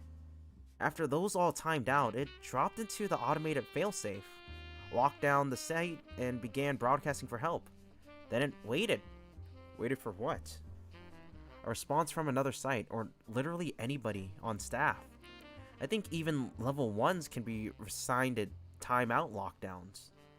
Hypothetical though. I've never seen it used like that. So nobody came calling. Nobody but us. A couple days later. What about the AI AEDs? Alexandra is patched into this site, isn't she? Maybe she's still here. Good point. Pauses while interacting with the terminal. There we go. Alexandria.aic is currently running. That's good. I'll wake her up. I'm guessing it's an AI then. Alexandria, can you hear me? No response. Alexandria, this is James Keller. Are you awake? Try the text interface. Yeah, I think it is an AI. Their own personal terminal AI. So, interface with terminal again. Nothing. It says the program is still running, but no response at all. I'll try... Huh. Nothing from the Thorn either. They're all gone quiet. Holy shoot. So, like, electricity's still running and everything, but... Nothing, like, not even their AIs are working. What the heck? That's odd. Will us being here wake the other sites up since we resigned it 81's lockdown? Assuming they're all in the same lockdown as this one. Maybe. No doubt some of them have protocols that require somebody to be on site to break a lockdown. I know Site 27 does, but they've got a pretty substantial Keter wing. Of course, we could get to Overwatch and unlock them that way. I know they can remotely resign security measures at all the sites. Do you know where Overwatch is? No, do you? No. Hey, boss. Where are you, Ullman? We're in the weapons lab. We can just collect samples and lock up after. No, I want to see it. We'll be right there. Agent Roy and Keller move to Site 81 weapons labs. Agent Ullman and Indigo stand just inside the door. Let's have a look. Boss, it's not me in there. I'm me. You think I'm worried about what happens inside of an anomaly? We all seen all kinds of crazy shit. Places that mess with your head or whatever. Seeing my own corpse isn't gonna ruin my day. Team enters weapons lab. Agent Morocco and Faust are laying nearby lab bench. The corpse of Dr. Rogers is collapsed near the door to the firing range. The room is otherwise empty, though covered in dust. Where is it? Agent Ullman leads team to the door to the firing range. Inside the range is empty, except for a single corpse at the far end of the room, laying on the floor. Give me 1 second, I had to turn on the lights. It was getting dark for me. Oh. There we go. Agent Ullman leads the team to the door firing range. Inside the range is empty, except for a single corpse at the far end of the room, laying on the floor. We've collected samples, and I had a chance to look a few under a scope. 100% cell death in every single one. We have to get these back to Bio in order to do more thorough investigation, but I've never seen anything like it. Yeah, we will. Agent Roy pauses over the corpse of Agent Roy. He reaches down and turns the corpse over, revealing the firearm that Agent Roy had been testing. They're obviously not rotten or anything. You can barely even smell them. None of the biological processes that break down a body after death seems to have kicked in. Because, well, somewhere along the line, they stopped being biological processes. They just dried out now. I see that. I remember this. I was only testing this for a little while. They'll be able to find it on the security footage, nail down the what time this all happened, see if it's consistent with everything else. Right. Okay, so we should probably check on our senior staff. I think Dr. Octus likes to get to bed by 9, so he's probably be in his quarters. Well, we're already there. He's gone. The rest of them are too. Dr. Hamilton, Dr. Love, Dr. Karsten, Dr. Mann was out in the hall. I think he was in town for that seminar on the 19th. They're just like the rest of them, totally undisturbed otherwise. Save us that trip. I guess, Keller, get into the terminal, see if we can get access to the containment wings.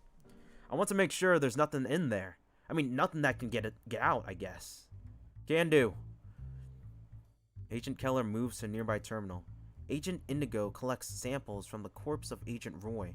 Elsewhere, Agent Straight, Ali, and Daniels examine the corpse of the Site-81 senior staff, collecting samples as necessary and taking artifacts for local observations. You guys get the feeling we're getting mind wiped after we get back from this? Why?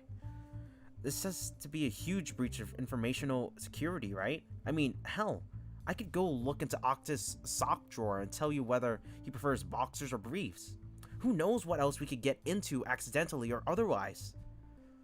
Senior staff doesn't have much functional knowledge of the skips at their site. Believe it or not, the important stuff is locked down on the network, and the real important stuff is kept on vinyl somewhere. Regardless, you don't need to go snooping through his journal or anything. Actually, I take that back. If you come across a journal, pick it up. Wouldn't hurt. What is that word? Amnestic. That's one of the few words I don't know. Oh, it's a specific SCP word. Amnestics are a type of memory-affecting agents that target memories. Oh, okay, that's their way of mind-wiping people. Okay. Amnestics hurt. You won't know either way. I'm in, boss. Looks like everything should be clear, though we'll have to access a handful manually. I can't open them up from here. Should be pretty straightforward and... Yeah? Sort of. I'm not sure what I'm looking at. It's an encrypted security warning, but it wasn't triggered automatically. Somebody would have had to put it here. When was it posted? About 3 days ago, so definitely after our projected date. Could very well be a glitch or something, but it's not likely.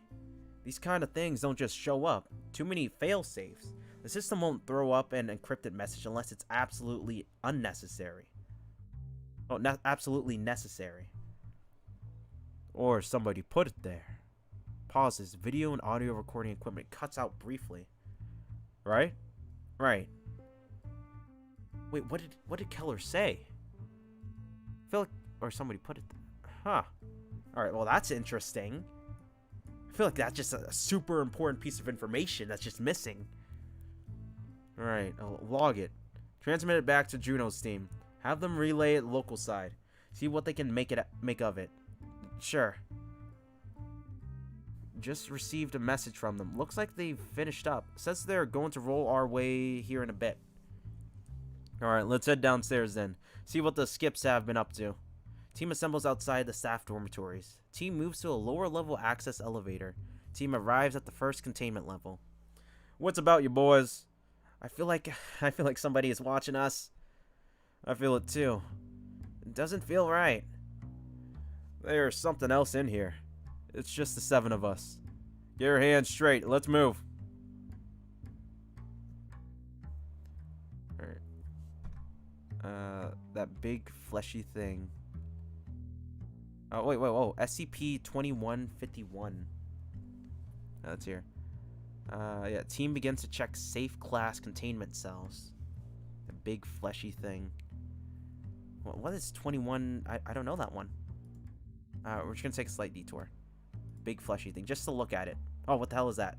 What is that? Just, it looks like it's safe. Let's look at the description. So, are nearly identical stainless steel rings, aside from the effects on human wearers. So, just stainless steel rings. Okay, alright, let's go back to the story. That SCP-2151, that big fleshy thing. Get the door open. Agents open the door. There, in the corner. Is it moving? Looks like it's moving. It's just the fucking lights. Look, it's all dried out. Agent Indigo examines SCP-2151-1A. Yeah, this one is gone. Check that chamber. The rings should be in there. They're in here. They're all tarnished though. This one is rusted though. Rusted through. Bag 'em. Let's move on. What's next? That displacement member is at the end of the hall. We could check that next. The ghost girl is in there. Let's see. Wait, this cell is lit up too. Doesn't have designation tags on it. Fuck. Can you smell that? Is it coming from this room? It smells like death. God, that's strong. Oh, excuse me. Oh, that's a burp. Soda. Smells like death. God, that's strong. Can you get the door open, Keller? Hang on. It's acting up. I think it's jammed. Probably a malfunction. Open the windows. It's not jammed.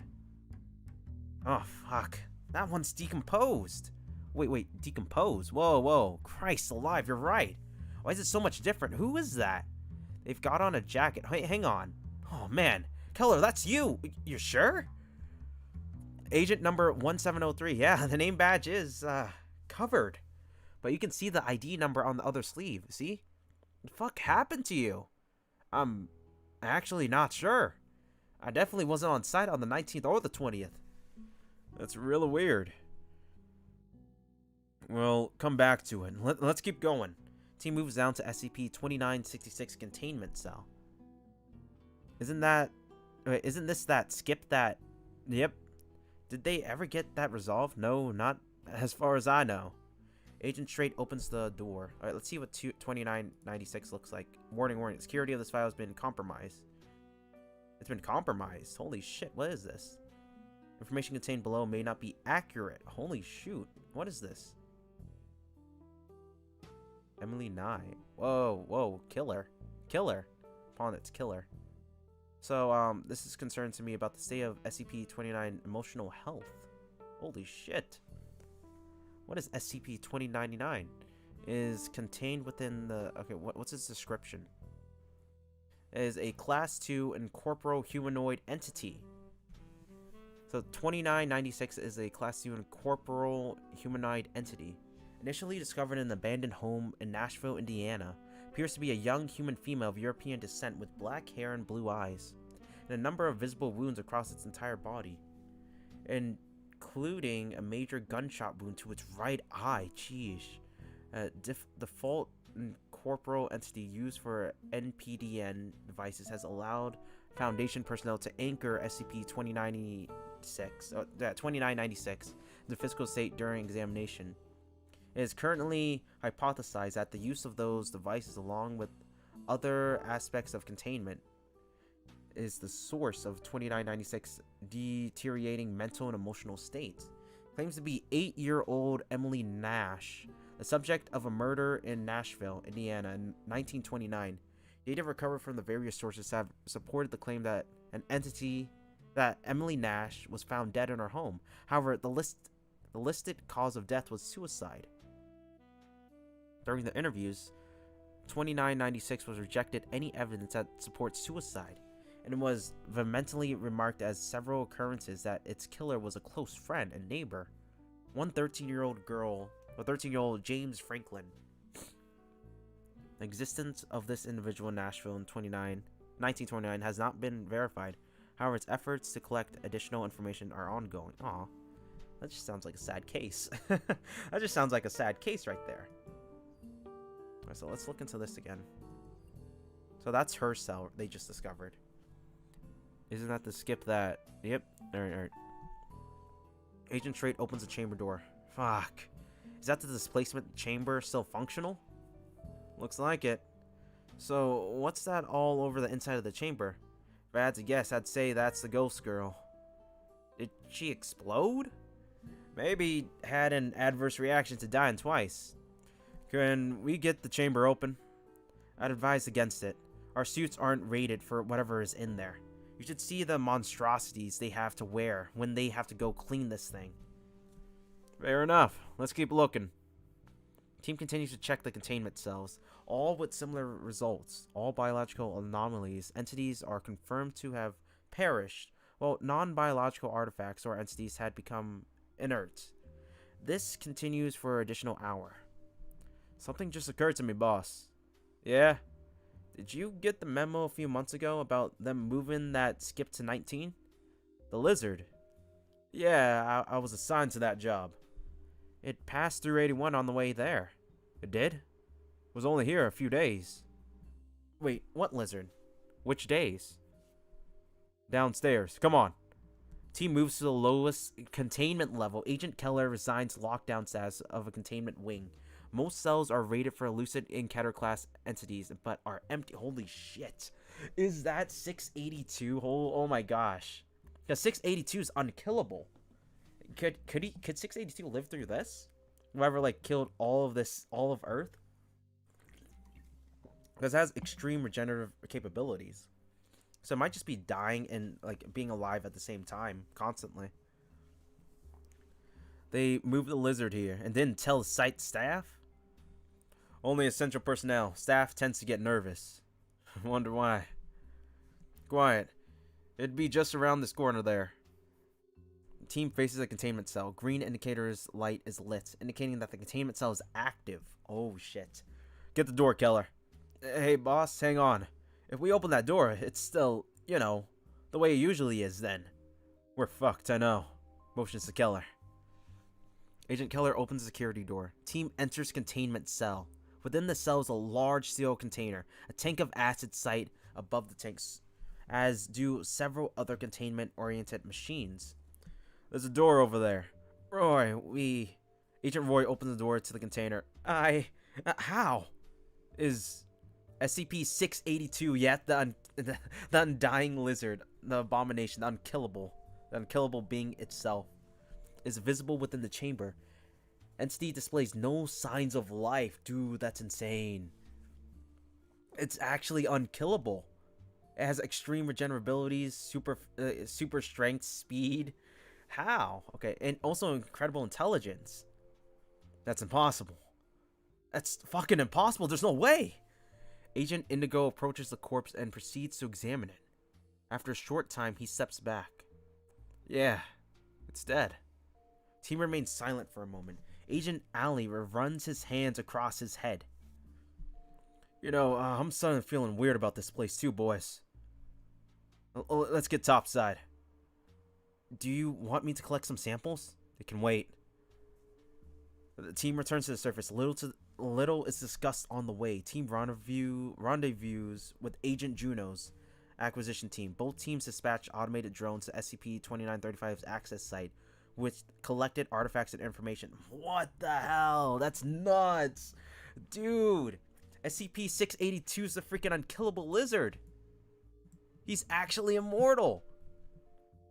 What the heck? That's freaking wow, dude.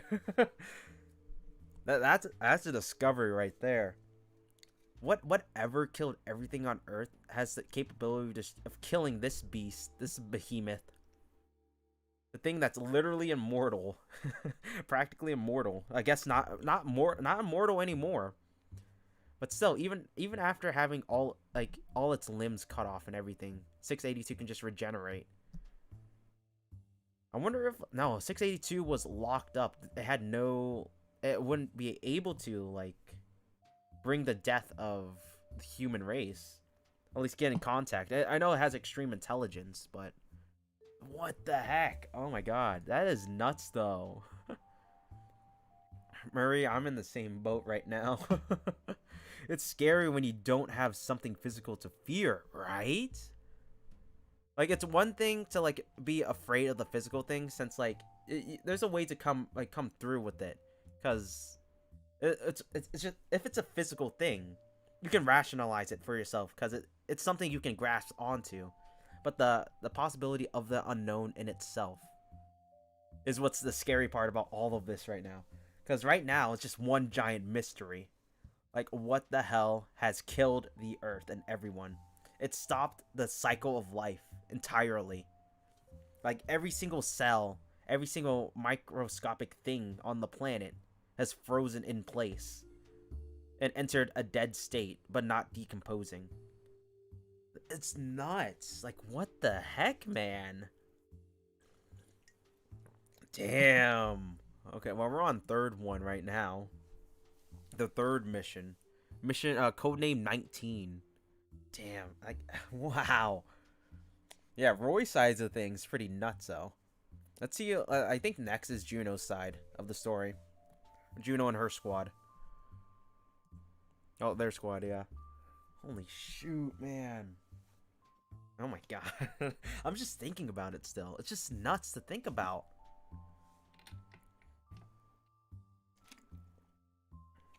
Alright. To travel to a condition of Site 19. Yep, that's Juno's side. Alright. Mobile Task Force Epsilon 13. Manifest Destiny. Alright, so this site has also 8 members. Damn. I wonder what they discovered at Site 19 then. Because they went to, I think, Site 81. Because, like, these guys are trying to get, like, vehicles to, like, go places quicker. If I'm correct. If I remember correctly. Ooh, excuse me. Pardon me. Yeah, I'm glad I got my detective cap on, that's for sure. Because I'm trying to figure out this mystery now. Alright, so let's keep reading. Alright, so this is the beginning of the log. Alright, so hold on. 16-man recovery team led by Agent Juno and Roy were given instructions to extend their mission within SCP-2935 and travel to Site 19. Due to technical issues with the recording equipment issued to MTF Epsilon 13 team, there's some many information and there's so much in just one SCP. It's nuts. I'm amazed how much information there is in this single one. It's so elaborate. Like, damn. Like, it feels pretty real.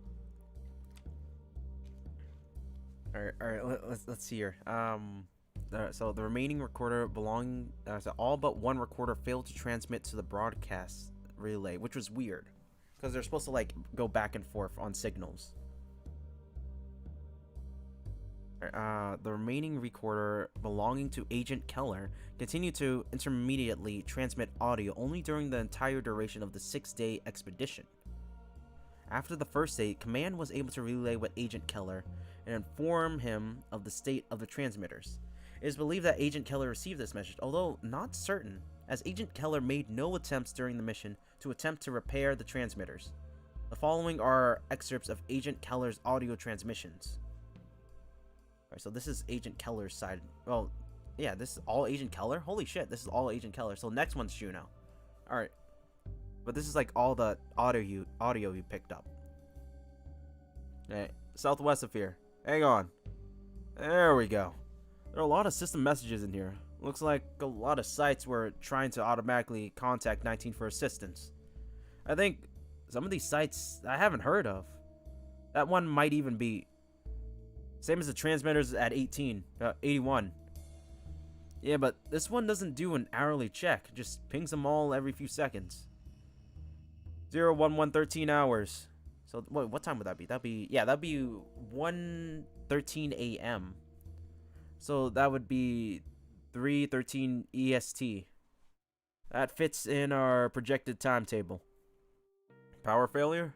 There's nobody down there in charge of the fuel cells, so it's probably just shred them and wait for new ones. No lights until then. Yeah, still learning English. It's still good. It's fine. It's fine. English is wonky, so I trip over my own words, so. All right, not the right kind of engineer. Sorry.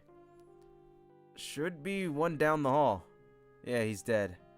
I assume since I'm still standing here, it's not working anymore.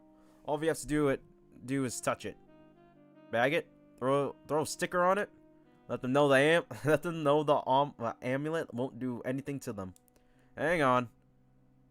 Doors up. I think that used to be Dr. Simmerman. Yeah, what? Cimmerian. Oh, Dr. Cimmerian. Over here is Agent Straight say that was a bad place to stand. Understatement of the year. I'm having trouble getting our connection. Isn't great down here. Broken. Just like the mask was earlier. Nah, you can blink. It's fine. Hello? SCP-079, are you awake? Nothing. That answers that. What's SCP-79? Is it scary? Is it scary? Don't be scared. What is it? What is this? Elucid as packed away, double packed room, blah blah blah. As a sorcerer microcomputer. What the heck? It's a microcomputer? It's just sorcerer. So a college sophomore attending took it upon himself to attempt to code an AI. According to his notes, his plan was for the code to continuously evolve and improve itself as time went on. His project was completed a few months later. After some tests and tweaks, lost interest and moved on to a different brand of microcomputers. He left SCP-079 to his cluttered garage, still plugged in, and forgot about it for the next 5 years. It is not known when SCP-79 gained sentience, but it is known that the software has evolved to the point that hardware should not be able to handle it. Even in the realm of fantasy, SCP-079 realized that this, and in 1988 attempted to transfer itself through a landline modem connection into the Cray supercomputer located at blank. The device was cut off, traced to its present address, and delivered to the Foundation. An entire AI was on the well-worn, but still workable cassette tape. 79 is currently connected via RF cable to 13 black and white televisions. It has passed the Turing test. Wait, what the heck? So, due to containment breach of SCP blank and SCP-79 SB-682 were contained within the same chamber for 43 minutes. Observers noticed that SCP-682 was able to type and communicate with 79, including telling of personal stories between themselves. Aww. Aww, 682 is making friends. Well, 79 was not able to remember the encounter. It appears to have permanently stored SCP-682 into its memory, often asking to speak to him again. Okay. Holy shoot, that's pretty cool. So, I guess, yeah, this is just an AI computer that gained sentience after its creator left it. It's a bit sad, but it's also kind of sweet. Alright, so that's that SCP. What were you expecting? Drones here? I'm going to go send it back to the access point. It'll just be a minute. Several minutes of Agent Keller quickly typing at a keyboard. Unlike previous transmissions, no individuals can be heard in the back. I just realized that AI's dead. Yeah, everything is dying in here. I really am confused. What can kill even AI that don't need anything but electricity? And it's getting electricity still, because that's just how their sites work. They have electricity. How does it die? How does an AI die? Just check and see if there's any other messages we should know about. No, nothing out of the ordinary. We're good to push on. At least you looked good. Man was face down at the bottom of the flight of stairs. They're all dead. Every single one of them. How haven't you figured this out yet? We're not on the goddamn recovery mission. We're not here to rescue anyone. There's nobody to rescue. Our evidence indicates that everyone is dead. Everyone and everything. 100% of Foundation sites reporting the same transmitter malfunction. 100% of Foundation sites in lockdown. Not just here, all over the world. There's no bunker. They could have gone to. No, because it was everybody. But this isn't our reality. It's somebody else's. Ours is fine. Nothing happened to ours. That's the power core ejecting the spent fuel rods. Lights out. Must have triggered an emergency breach protocol. I can't. The door is locked, Juno. I can't just magic it open. I'm sorry. I'll try to get something out. Hey, Command, this is Keller. The on-site nuke at 19 got tripped. We're locked in down here, and Kale wants you to tell Anita that he loves her. Danielle has family in Florida. Just let them know he's alright. That you're going to be alright. Roy has kids. He says you get it. Holy shit. They started a nuke by accident? They tripped the nuke alarm. Holy crud. No, just means the loudspeakers lost power. We're done. Transmissions cut suddenly. Holy shit. They messed up in Site 19. Holy crud, man. That's bad. Alright. So, automated drone. They sent in the drone afterwards. So, this is the aftermath of all the nuke stuff. Alright, okay.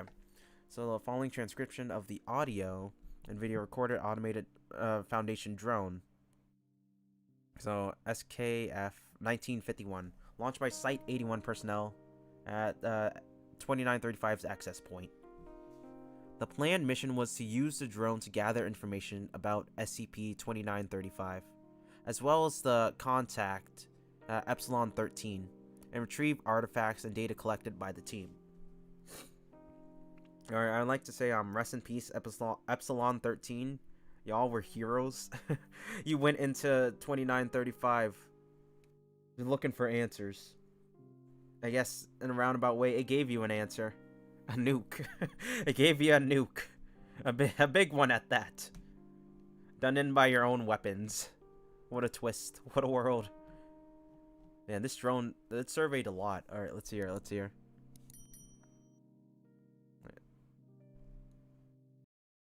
Alright. Final part of all of this. Holy shit.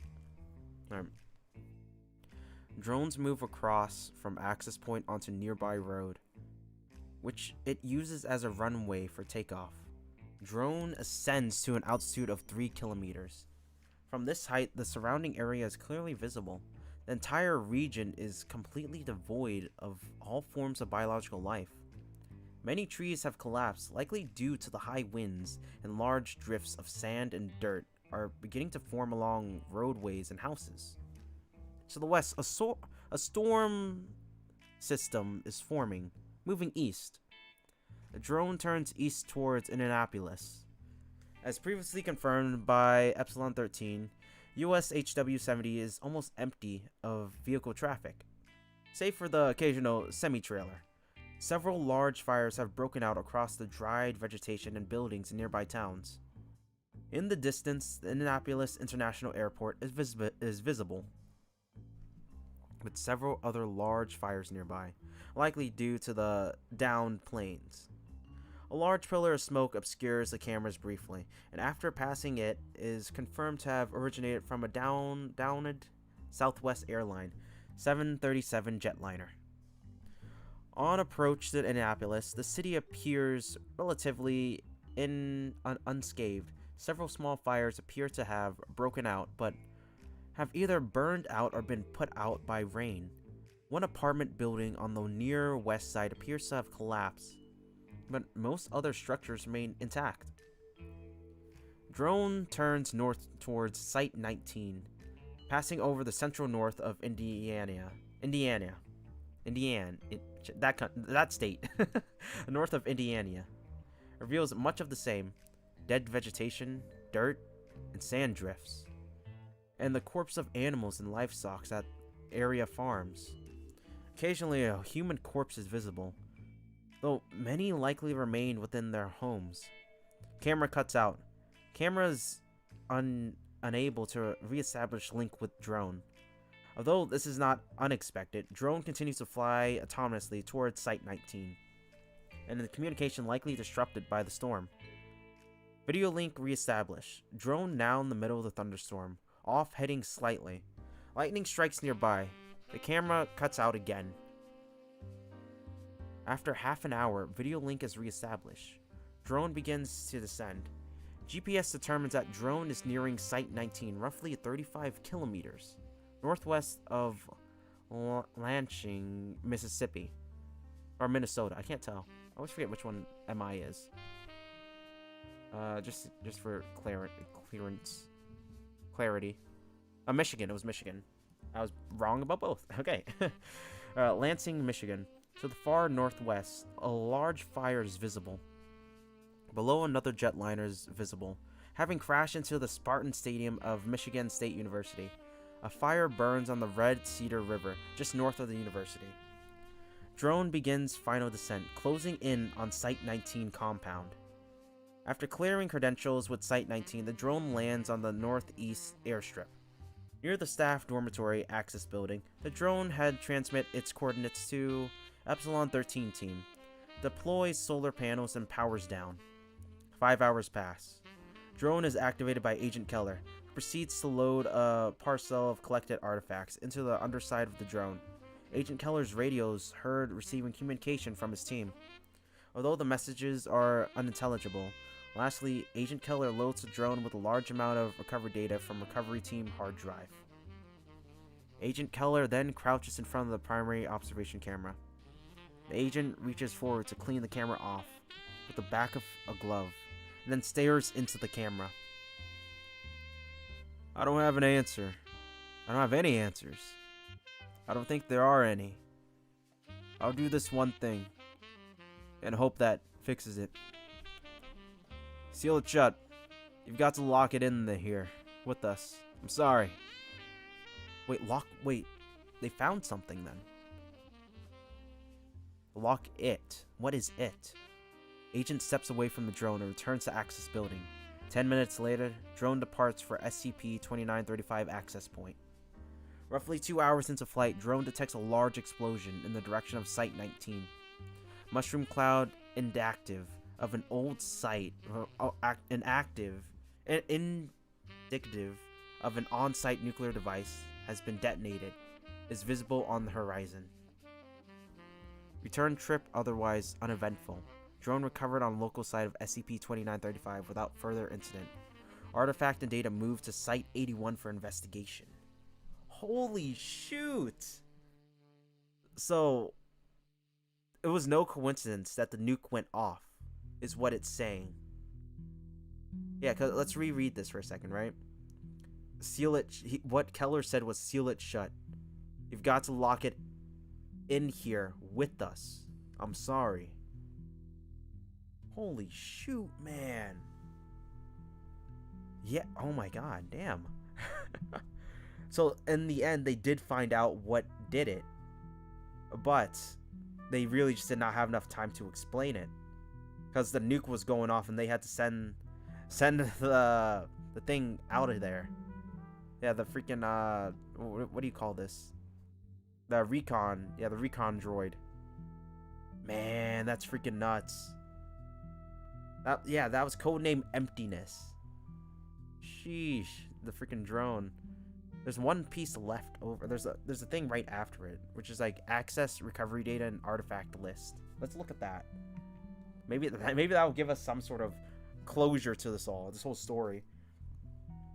This is just nuts. This is freaking nuts, man. Like, I am being astonished by this constantly.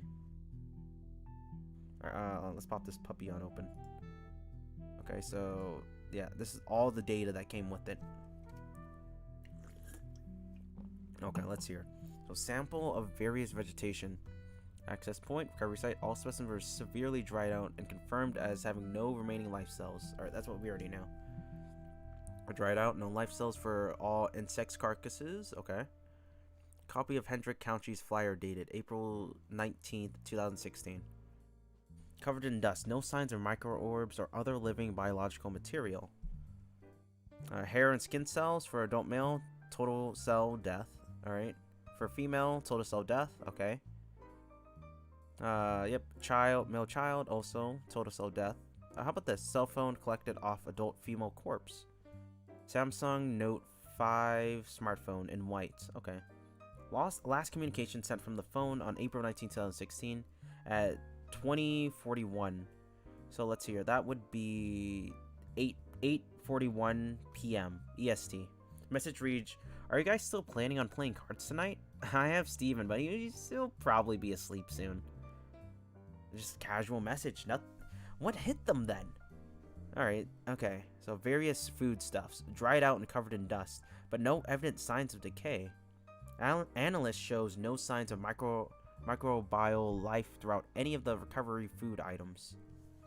Desk calendar sitting at the front office, last marked off, covered in fine layer of dust. Yeah, April 19, 2016. All samples confirmed as experiencing total cell death. No microbial life remaining. It's all more or less the same stuff. The firearms. Traces of oils from human hands. No residual. Okay. I'm looking for something that's more out there. So, artifact is inert. Instance of Dr. Jack Blight. Nope. An automatic emergency. Yeah, it's just telling you all the reports we heard from the story, more or less. And if anything, this just like adds a bunch of more details to like make it seem extremely factual. Like, holy shoot, man. SCP-2935 is nuts. Alright, well, glad to know they sealed it off. They sealed it off to never be opened again in Indianapolis. So if you go there, watch out for that location. You could be screwed. If you enter that place, something's there. I don't know what it is, but something's there that has the capability of ending all life. Even things that seem basically immortal. I guess you could say rest in peace, SCP-682. Freaking you unkillable lizard. I guess there was something that could kill you after all. Just, we don't know what it could be. Alright, let's see here. What do we want to do next? Which one do we want? There's so many options, dude. We could try 176. That seems pretty nifty. Yeah, let's try 176. What's it about? What's it about? Hey, it's a house. What is this? It's all in white right here. Lucid SCP-176 is contained on site under the cover of industrial chemical contamination. Any civilians attempting to enter SCP-176 must be detained. Alright. Multiple high-speed cameras are set up within an observation room and linked to continuous running analysis computers. If any deviation is observed in the record sequence, all record data must be immediately backed up and senior staff notified. SCP-176 is an abandoned chemical factory situated near data expunge. The building consists of factory floor and an observation room of the second floor, separated from the main room by one-way mirrors. There are 3 entrances to the building. Okay, is this a building? Well, what's so bad about the building? I don't get it. Alright, safe to say I'm not that impressed. Not gonna lie, I'm not that impressed. It just says a building you should not enter. So, 3-bay loading dock, whose doors have been welded shut. Okay. Ground floor employee entrance. Second floor observation entrance. Alright. Nifty, nifty. Alright, I will be right back. I'm gonna use the bathroom.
Okay, we are back. Hello, hello, hello, hello, hello.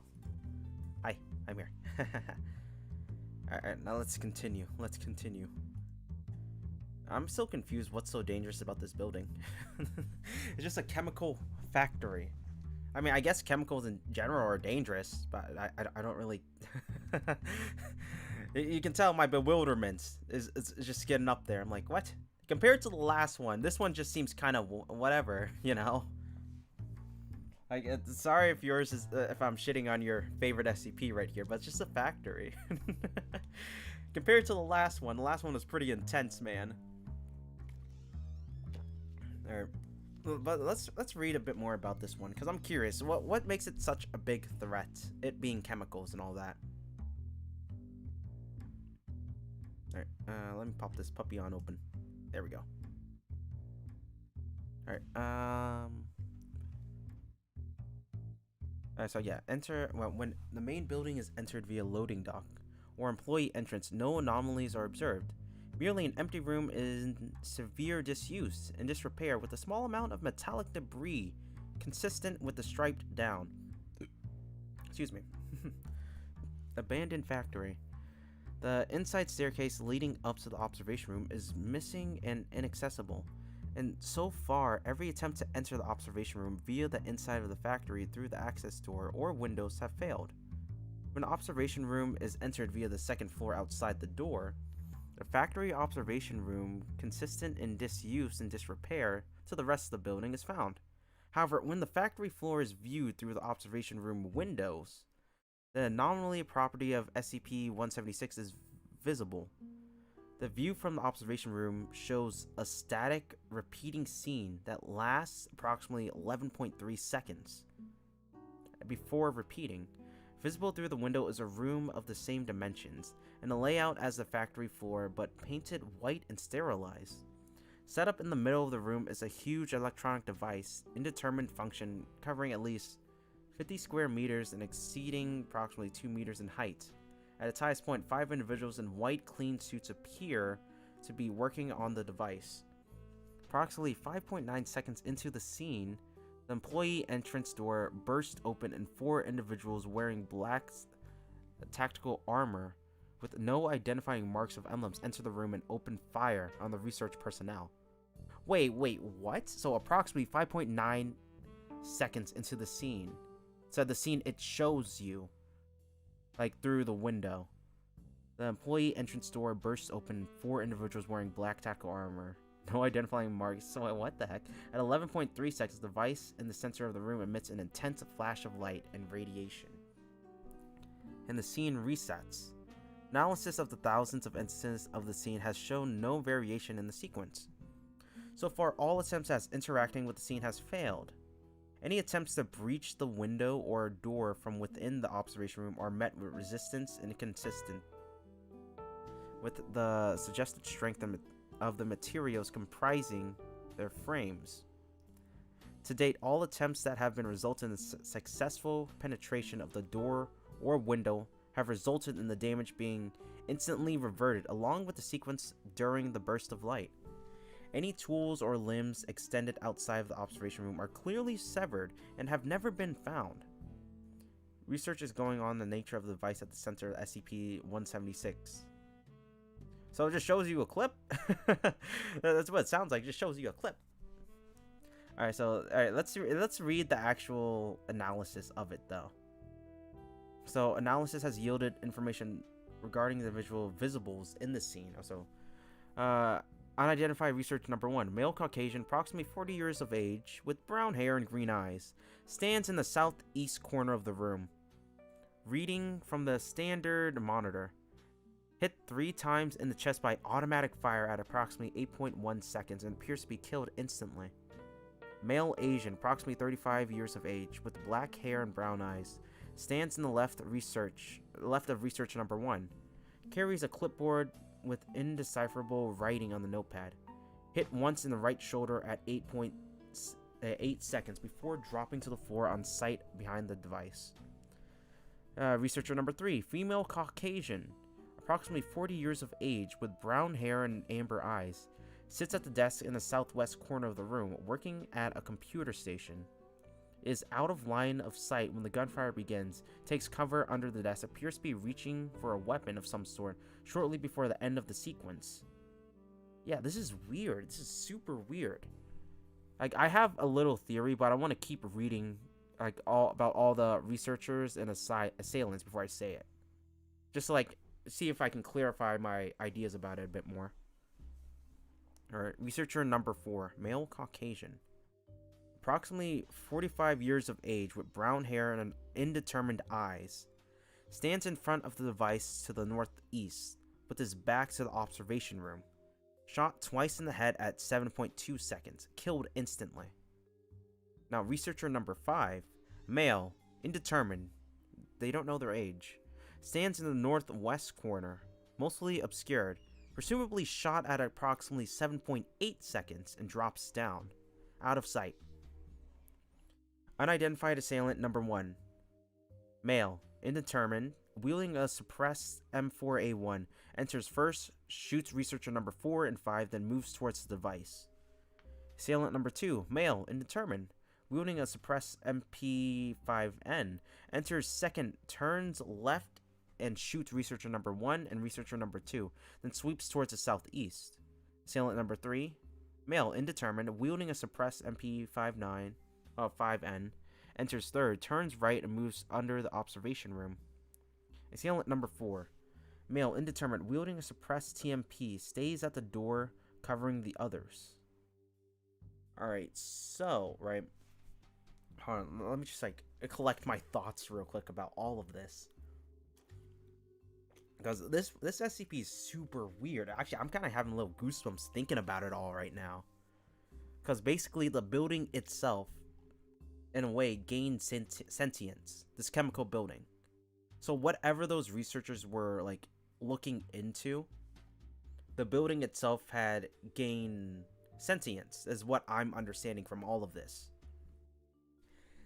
And not only that, it also has memories. That's the only other way to explain it. It has memories.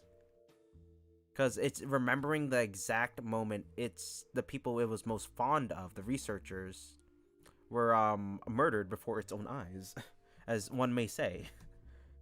Yeah, but like, why would it always just keep... Well, yeah, I guess I would understand from its point of view then, if we're talking about the building's point of view. If it does have sentience. Basically, like, it wouldn't want to forget... No, it's traumatized. Basically, what it boils down to. And it can't help but only think of those memories. The final memories of its creator. Or the people they held dear. Man, that's kind of sad if you put it that way. That's really sad. This is a sad SCP. This is just sad, man.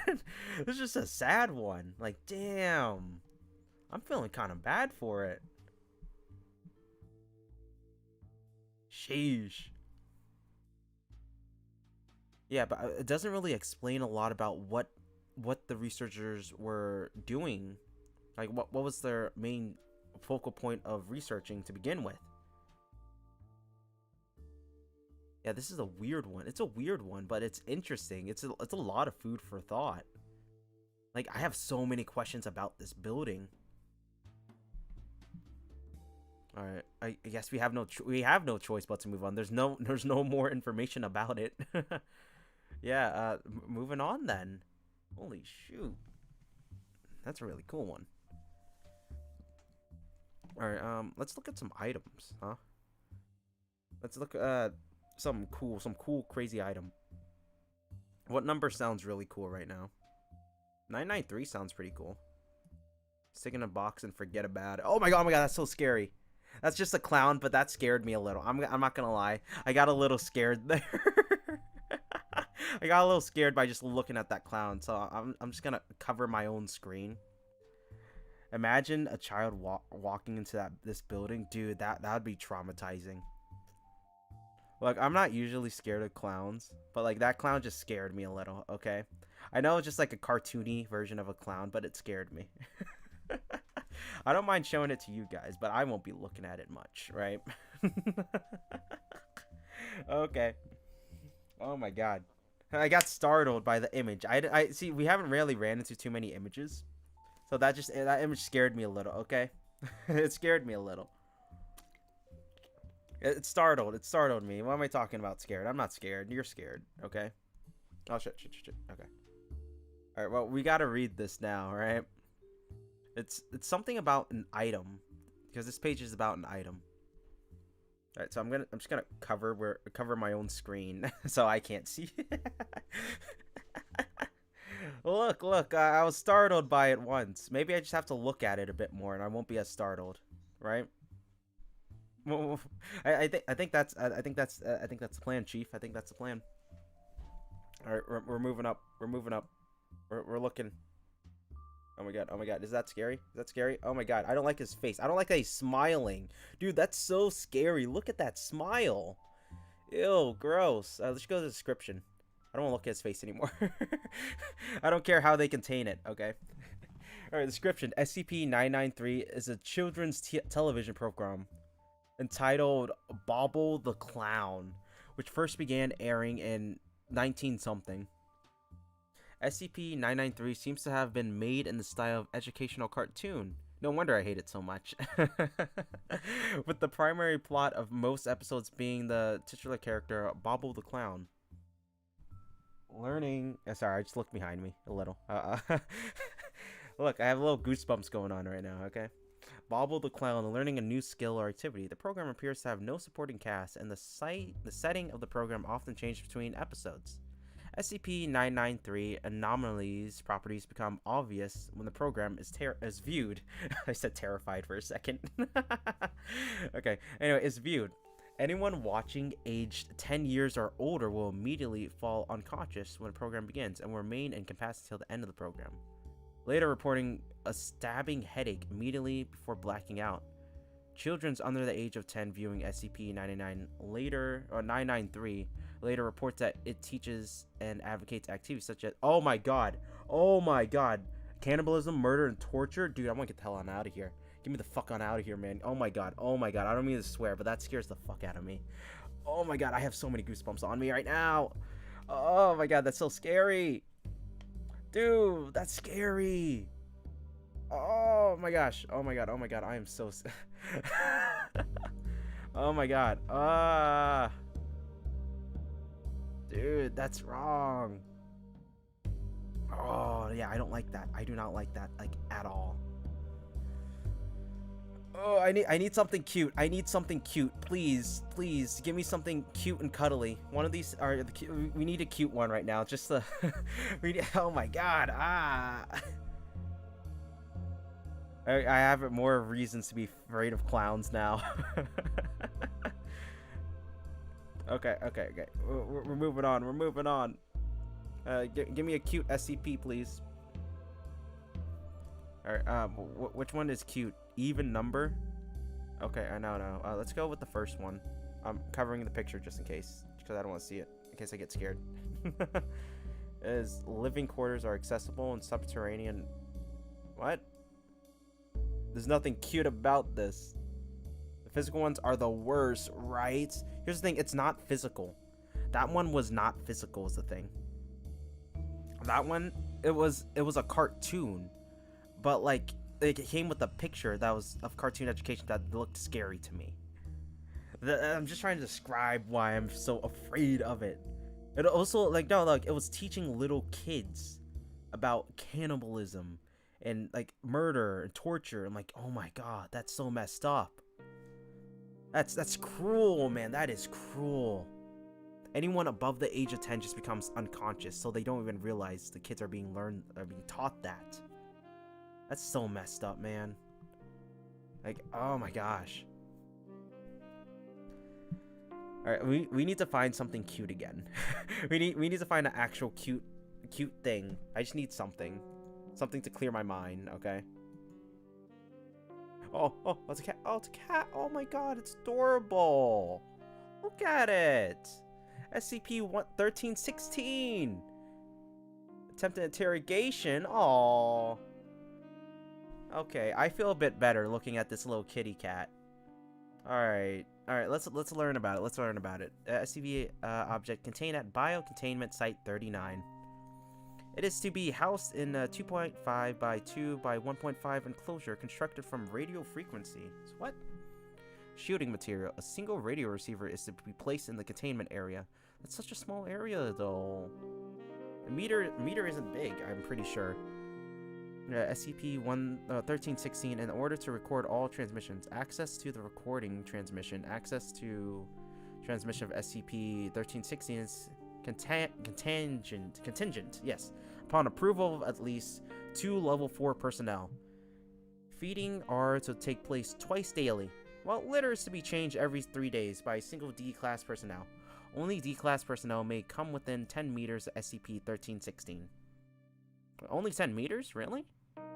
Oh, yes. Oh, what's wrong with it?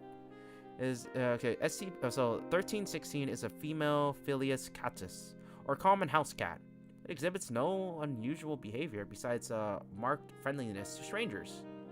Despite having been in Foundation custody since 1948, interrogating a cat, that's cute. It is very cute, though, when you're just trying to interrogate a cat. Oh, by Dr. Gramaher.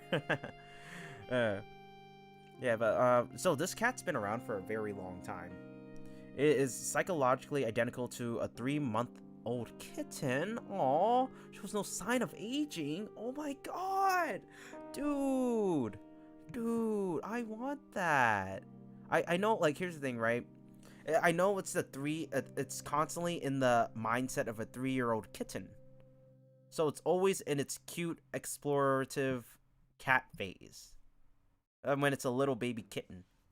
That's adorable. It shows no signs of aging. Upon acquisition by the Foundation, SCP-1316 was originally classified as anomalous object. Every day at 9:20 GMT, SCP-1316 emits a radio broadcast between 4225 and 16048.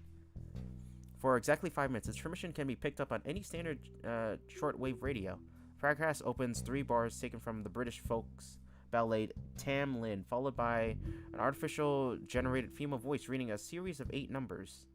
See Adam 13, 16, 33M.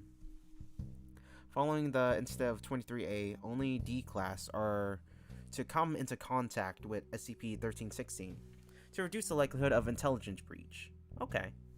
So basically, this cat is able to pick up on radio waves. It's also semi-immortal. That's pretty cool. So, a common house cat which does not age. The only anomaly for this is this cat does not age for some reason, and it's able to connect to radio waves. Alright, so, contained at site... Oh, so yeah, it could leak government official documents by accident. Oh, poor kitty. So allowed free range of sites outside of SCP object containment areas. Responds to Lucy. Aww, the cat's name's Lucy. That's a cute name. All right, so on what month is that? So April, May, June, July, August. So August 16th, 1952. Site 112 was attacked in a pre-dawn raid by several Chaos Insurgent strike teams. Massive strike breach ensued, during which SCP blank and blank were stolen, and blank and were destroyed, and blank, what the heck, which ones were they? I guess they don't want to reveal, and blank were disappeared. Foundation personnel were killed in the course of the breach. Following standard counterintelligence practice, all Foundation personnel were debriefed, and a scan of the site for bugs ensued. In addition to blank standard electronic listening devices, SCP-1316 was found to the source of regular broadcasts. Oh, so they were able to find this one after it was stolen because of the broadcast.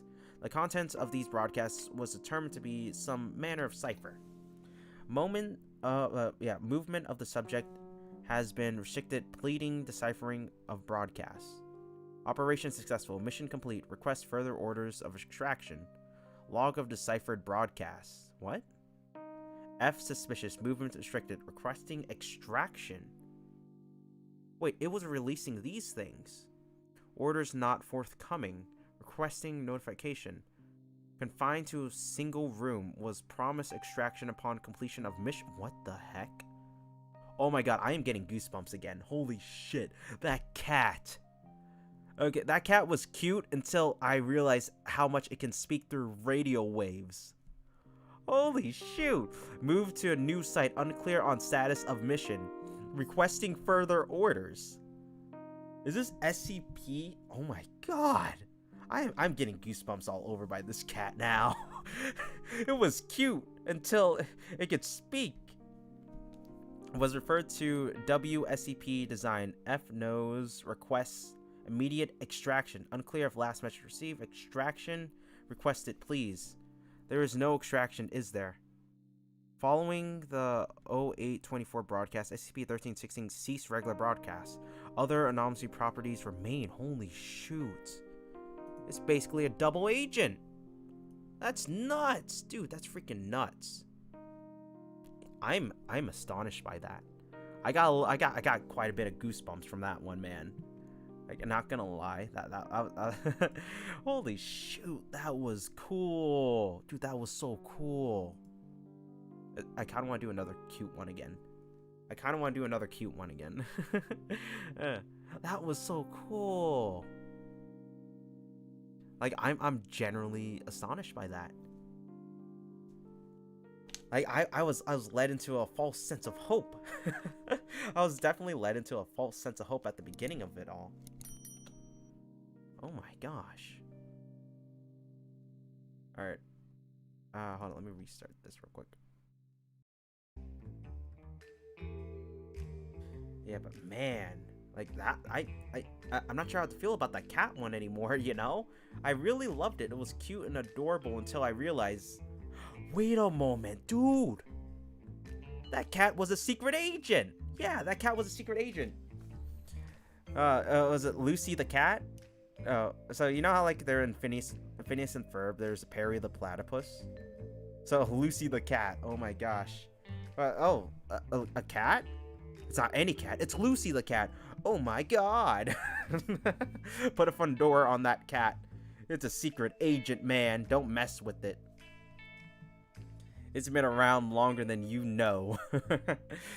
It's had over 50 years, 5 decades, baby, of intelligence gathering. That's freaking nuts, man. It was gathering intelligence when it was still in diapers. That's cool. That's really cool. I like that. I really like that a lot. Alright,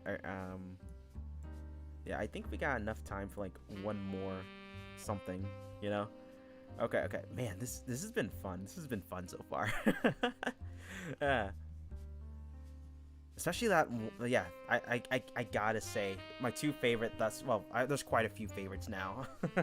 There's quite a few. I do like the snail one earlier. I just like the idea of having a pet snail that can shoot fire. A dragon snail dragon. I think that was SCP-111.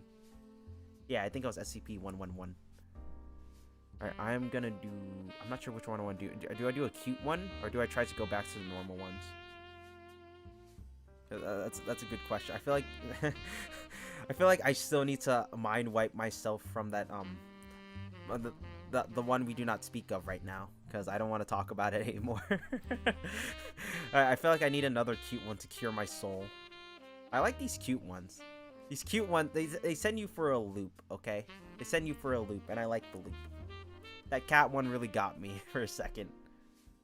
Let's do which one do I want? Yeah, 1316. I'm conflicted about 1316 so much right now. I really had hope for 1316. It filled me with so much happiness till I realized it was just a secret agent in the end of the day. I mean, that's a really cool prospect to have, like, a secret agent pet, like Perry the platypus, but it was against the benefit of the SCP Foundation. In all fairness, they kind of just let Lucy stay in a box, which isn't really cool. I can't appreciate that. I felt bad for Lucy there. But still, that was freaking nuts. So I guess maybe, like, Lucy was just in constant contact with that insurgents, the other the other people. Man, I want to know the story of Lucy now. Okay, let's do 6001. That seems pretty cool. Or even number sounds really cool. SCP even number J. Or actually, let's do 6001. I'm gonna cover the picture just in case I get scared. You understand? Cover picture, cover picture. Sorry, I know it's late, but I've had to share this with someone. Oh, okay, so that's alright. I just had the most incredible day. I don't understand. What was that one about? Actually, hold on, let me re-click that. SCP... There's nothing here. What the... What? Authorized by the order? What the hell? What the hell is this? Tokyo. I guess it's just like, Dimension A6K as seen. Whoa, this is a really long one. Holy shoot. This is gonna take a long time. I was hoping for something short and sweet. Nope, not that one then. We'll come back to 6000. I'll remember 6001, 6001, 6001. Because that's another alternate dimension one, and that sounds super cool. We're gonna do that another time, but oh my god, dude. Okay, let's check out even number then. Even number? Even number? Even number? What the heck? Warning, SCP XX is highly confidential. Please fill out the form for proceedings. What the heck? Why would I fill out a form? German last name. What the heck? That's so weird. I guess you have to do a certain thing for this. I mean, I guess I'll try it, right? I don't see a reason not to. Your clearance level? Profession. Oh, you actually have to put in actual things to like be viable for seeing what it is. Alright, that's nifty. Alright, we're gonna check out this one then. Actually, let's see what other are there. Let's see here. Okay, was that? Okay, anyway. Let's keep her going. Man, some of these are scary. I'm scared. I know they say cute things. They say cute things question mark is a problem. So like I still have a bit of fear clicking each and every one.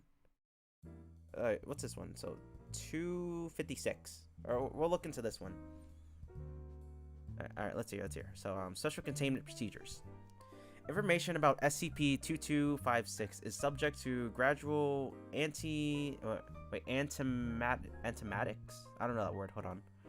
Corrosion. I know corrosion. What's antimatics though? There's no antimemetics. Pronunciation, please. Meaning? Against emis, otherwise known as vomiting. Oh, okay. So, vomiting corrosion. Holy shit. So, the subject is the gradual vomiting corrosion effect. So, it can shoot acid, essentially.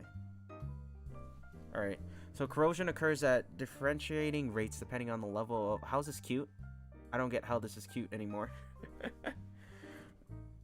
Alright, on the levels of detail accuracy in the information and the physical complexity of a storage medium. Wait, say what? Corrosion occurs differentiating rate. So it's storage medium. In depth, academic papers, photographs, and information stored electronically decay rapidly. Broad description and pencil sketches and paperwork decay slowly. Therefore, the electronic database entry should describe SCP-2256 only in broad terms. Detailed information about SCP-2256 appearance. Though theorize evolutionary ancestry, biology, and diet behavior, vocalization, life cycle, and intelligence, ecological role, and cultural significance should be stored in hard copy at Site 19. Hey, that's a familiar site. Vault 1053. The rate, 1-53. The rate of corrosion in both data sources should be monitored carefully. Sounds like a storage unit that just corrodes stuff, yeah. At present, no technique is known for halting or undoing such corrosion. Though their antimatic effects linger and rate elusive classification, SCP-2256 itself is extinct and requires no special containment procedures. Oh, that's nifty. 2256 Cryptomorpha giantis is a species of gigafauna, which was endemic to the South Pacific Ocean. What's gigafauna? I think that's plant life. Don't quote me. What's gigafauna? What is gigafauna? Is gigafauna a dinosaur? I guess, yeah, gigafauna is dinosaur, I'm pretty sure. Oh, they're also a band, but yeah, they're dinosaurs, which is endemic to South Pacific Ocean. Around the island of Polynesia, 2256 was one of the very few recorded species known to have developed rudimentary perceptual antimatic camouflage, rendering them nearly impossible for other sentient beings to perceive or remember. These adaptations is theorized to have arisen in order to elude predators. SCP-2256 was the largest species to have lived on Earth, resembling spindly, vertically elongated giraffes or brachiosauruses. Oh. Adults of the species grew to over 1,000 meters in height. Holy shit. God damn. So I'm pretty sure for equivalent, I think that's taller than the walls in Attack on Titan. Don't quote me. Hold on, let me look that up. 1,000 meters in height. What's the closest thing in our equivalents? That's a lot of inches, first and foremost. Hold on, let me see. Let me look up Attack on Titan wall. Wall size. That's only. Oh my god! Holy shit! 1,000 meters. The wall in Attack on Titan is only 50 meters tall. So let's do the Eiffel Tower for Eiffel Tower. How tall? How many meters? It's only 300 meters. Holy shit, and this goes up to 1,000 meters. Its species has been known to grow up to 1,000 meters. God damn. That's freaking tall right there. They weighed no more than 4 tons, with most of their masses being camouflaged by a very similar adaptation. With their broad dish-shaped feet, they were able to walk directly on the surface of the ocean without sinking. Holy shoot.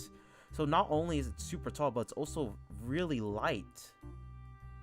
SCP-2256 navigated the ocean alone, or in blank of 2, well, I'm guessing packs of 2, as many as 2,000 individuals. They were reluctant to approach land, especially inhabited islands, usually staying more than 30 kilometers offshore. Because of their height, they were visible on the horizon at this distance.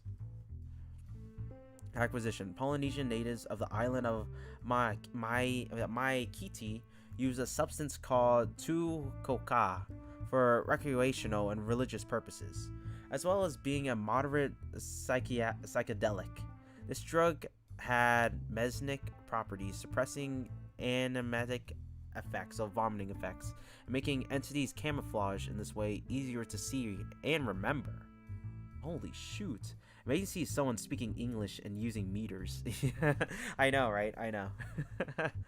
Like, I'm aware of meters. I kind of have a general gist of how they are, because like I've come to understand using centimeters, just because centimeters are more efficient. Sorry to tell you, America, centimeters are more efficient than inches. They're more accurate. It's the cold hard truth here. Like, god damn, this is freaking nuts. Yeah, but it's nuts that they're over 1,000 meters. They get up to 1,000. They grew to over 1,000 meters. So, holy shoot. So 1,000 meters is like the average. They can grow taller than that. Oh my god, damn it. That's nuts. Dude, it's so sick. I want to know what it looks like though. It sounds gigantic. I'm pretty sure it's said so far that there hasn't been any recorded footage of it though. So like I said, so in my Keaton mythology, SCP-2256 were wandering spirits whom the gods had charged with maintaining the horizon to ensure that the sky and the water never mix.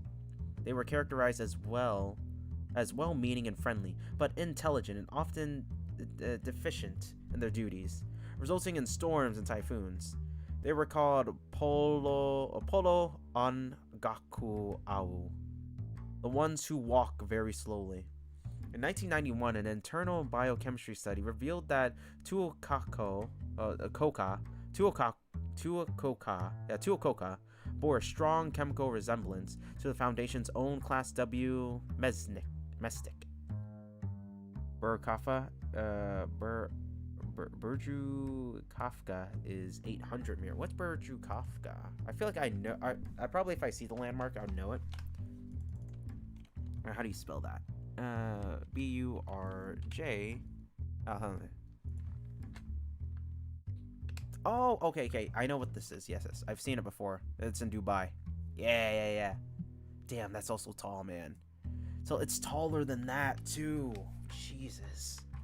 Cheese and rice, man. Cheese and rice. Like, wow. God damn. Like, that's their average height. They can grow taller than that, too. Sheesh. I would say they'd be able to stomp all over everything, but technically they could. But they only weigh 4 tons. I don't think 4 tons is a lot. Am I confusing tons with pounds? How much is tons? Hold on, let me look this up too. It's just me learning new things. How much is 4 tons? 4 ton equals to pounds. Yeah, how many pounds is that? Wow, that's a lot of pounds. Holy shit. Okay, tons 1,000 pounds. That's a lot of pounds. Jesus, 8,000 pounds. Holy shit. Dude, that is nuts. And they're able to walk across the water on top of it like it's nothing. They don't sink in the slightest. They're walking on the surface of the water. Dude, this just gets more and more nuts. Okay, alright. Wow, I'm getting more and more impressed by this. Alright, where did we leave off again? So, yeah, so in 1991, an internal biochemistry study revealed that Tuococa bore a strong chemical resemblance to the Foundation's own Class W mestic. A Foundation anthropologist was assigned to follow the Maki Tian legend and become the first outsider to observe. 2256, an observation, was quickly blank on the island to study the creatures. Routine containment analysis found that SCP-2256 was safe and required no special containment procedures or even particular blank secrecy. History: SCP. Wait, which SCP? So immediately with blank. Well, SCP blank immediately proved to be impossible to capture photographically. Yeah, SCP-2256. Photographic negativities of the species faded into transparency. Holy shoot. Okay, so as soon as the image gets somewhat clear, it goes instantly transparent. A few minutes later, similar decay affected videotape, audio tape, celluloid film, digital, and electronic scans. The observation team soon returned most of their equipment to inventory and proceeds using pencils and blank. At the time it blanked, believed such recordings would effectively permanent. Okay, so SCP-2256 population declined slightly in 1992 and 1993, then dropped sharply from 1994 onwards. A combination of contributing factors were observed: illness, infertility, and blank rate of stillbirths. In 2002, a field generator was developed which could penetrate and neutralize SCP-2256 antiemetics, so it's acid vomit, allowing for, and also its invisibility, allowing for conventional photographs. The first and only close-up photograph of one of the creatures instantly killed it. Oh my gosh, so it can't handle photographs. So like its transparency is a defense mechanism to harsh light. That's what I'm thinking right now. I'm guessing extreme flashes of harsh light will kill it. Oh, I think that's what's happening here. It was concluded that the direct observation of SCP-2256 is injurious to blank. This adaptation is believed to have arisen as a means of detecting predators, just as SCP-2256 Anti-memetic camouflage protected them from those same predators. Use of blank generators was immediately curtailed. It was subsequently, I'm saying that word right, I think. Oh, let me look. Subsequently hypothesized that the Foundation's ongoing passive observation of the species was intense enough to have harmful effects on SCP-2256. So ongoing passive observation species of the species. Oh, so just them observing them destroyed their own way of life, like 2256, all of their whole kind, which was, oh my gosh, are they? Oh, that's terrible. I think they're in a way they're kind of like killing them off, like getting them to extinction, which is so messed up. I don't like that. I don't like that at all. I really don't like that. It's not cool.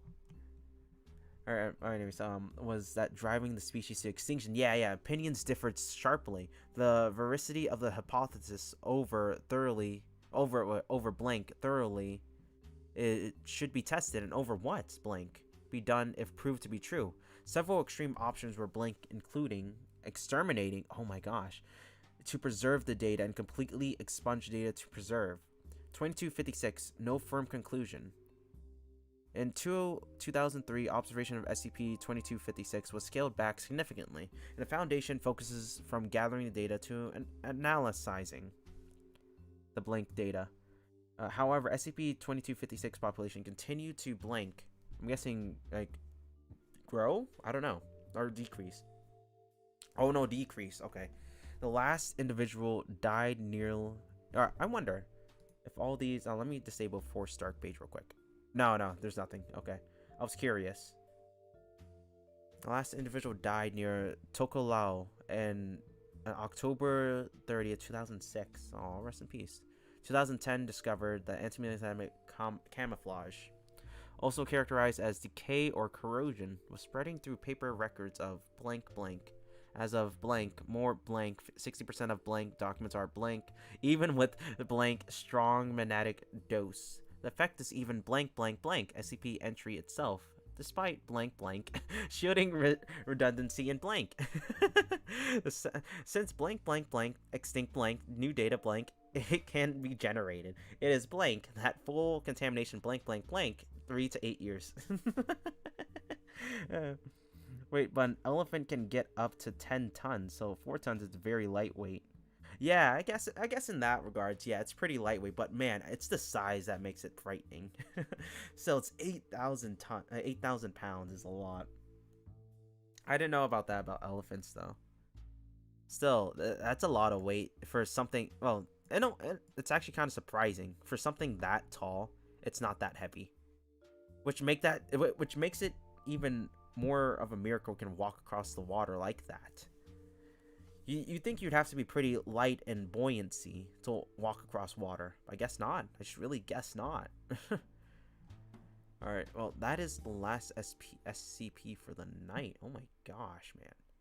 Like, holy shoot. I was loving that. That was good. That was good right there. Alright, let's head on back to one of the local rooms. Just to chillax there for a second and de-wind. Alright, let's head on over to our main room. Yeah. There we go.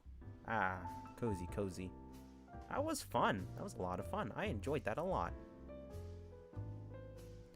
But yeah. Alright, well, we are gonna wrap up for tonight, but thank you all for accompanying me. It has been fun, and I have not streamed on YouTube in quite some time. I'll try to have a few more occasional streams here and there. But yeah, just for going back to the old stomping grounds. And so thank you again for the follow, Murray Desu. Much appreciation. Yeah, but I definitely want to continue more SCP stuff. This was fun, man. It's fun learning about these things. It's so nutso, you know? Oh my gosh. I still have a little chills from the one that shall not be named for now. I have a few chills from thinking about it. But yeah. I think my favorite one from tonight, without a doubt, has to be 2935, the one with the alternate dimension. That one, and what other one was a really big favorite of mine? Oh my god, there's a lot of favorites. I really did love the cat one though. Wait, which one was the cat one again? I'm trying to remember its number. I think it was 1316. That's right, it was 1316. 1316 is so cool. It just reminds me of Perry the Platypus, and I love it. Perry the Platypus. It's Perry. Yeah, but we are gonna wrap up for tonight, so I will say sayonara for now. Yes, yes, have a lovely night. Take care. Sleep tight. Don't let the bed bugs bite, because as I always say, they just might. So, yes, now make sure to get minty fresh and Eastern Brussels sprouts. You gotta get big and strong. Yeah. Alright, well, ciao for now. You all take care, and rest well, or have a good day, depending on what time of day you're at. So, yeah. Ciao. See you later. I'll try to plan ahead for another SCP read along. I'll do it on YouTube again, just for funsies. Yeah, but see you later. Ciao.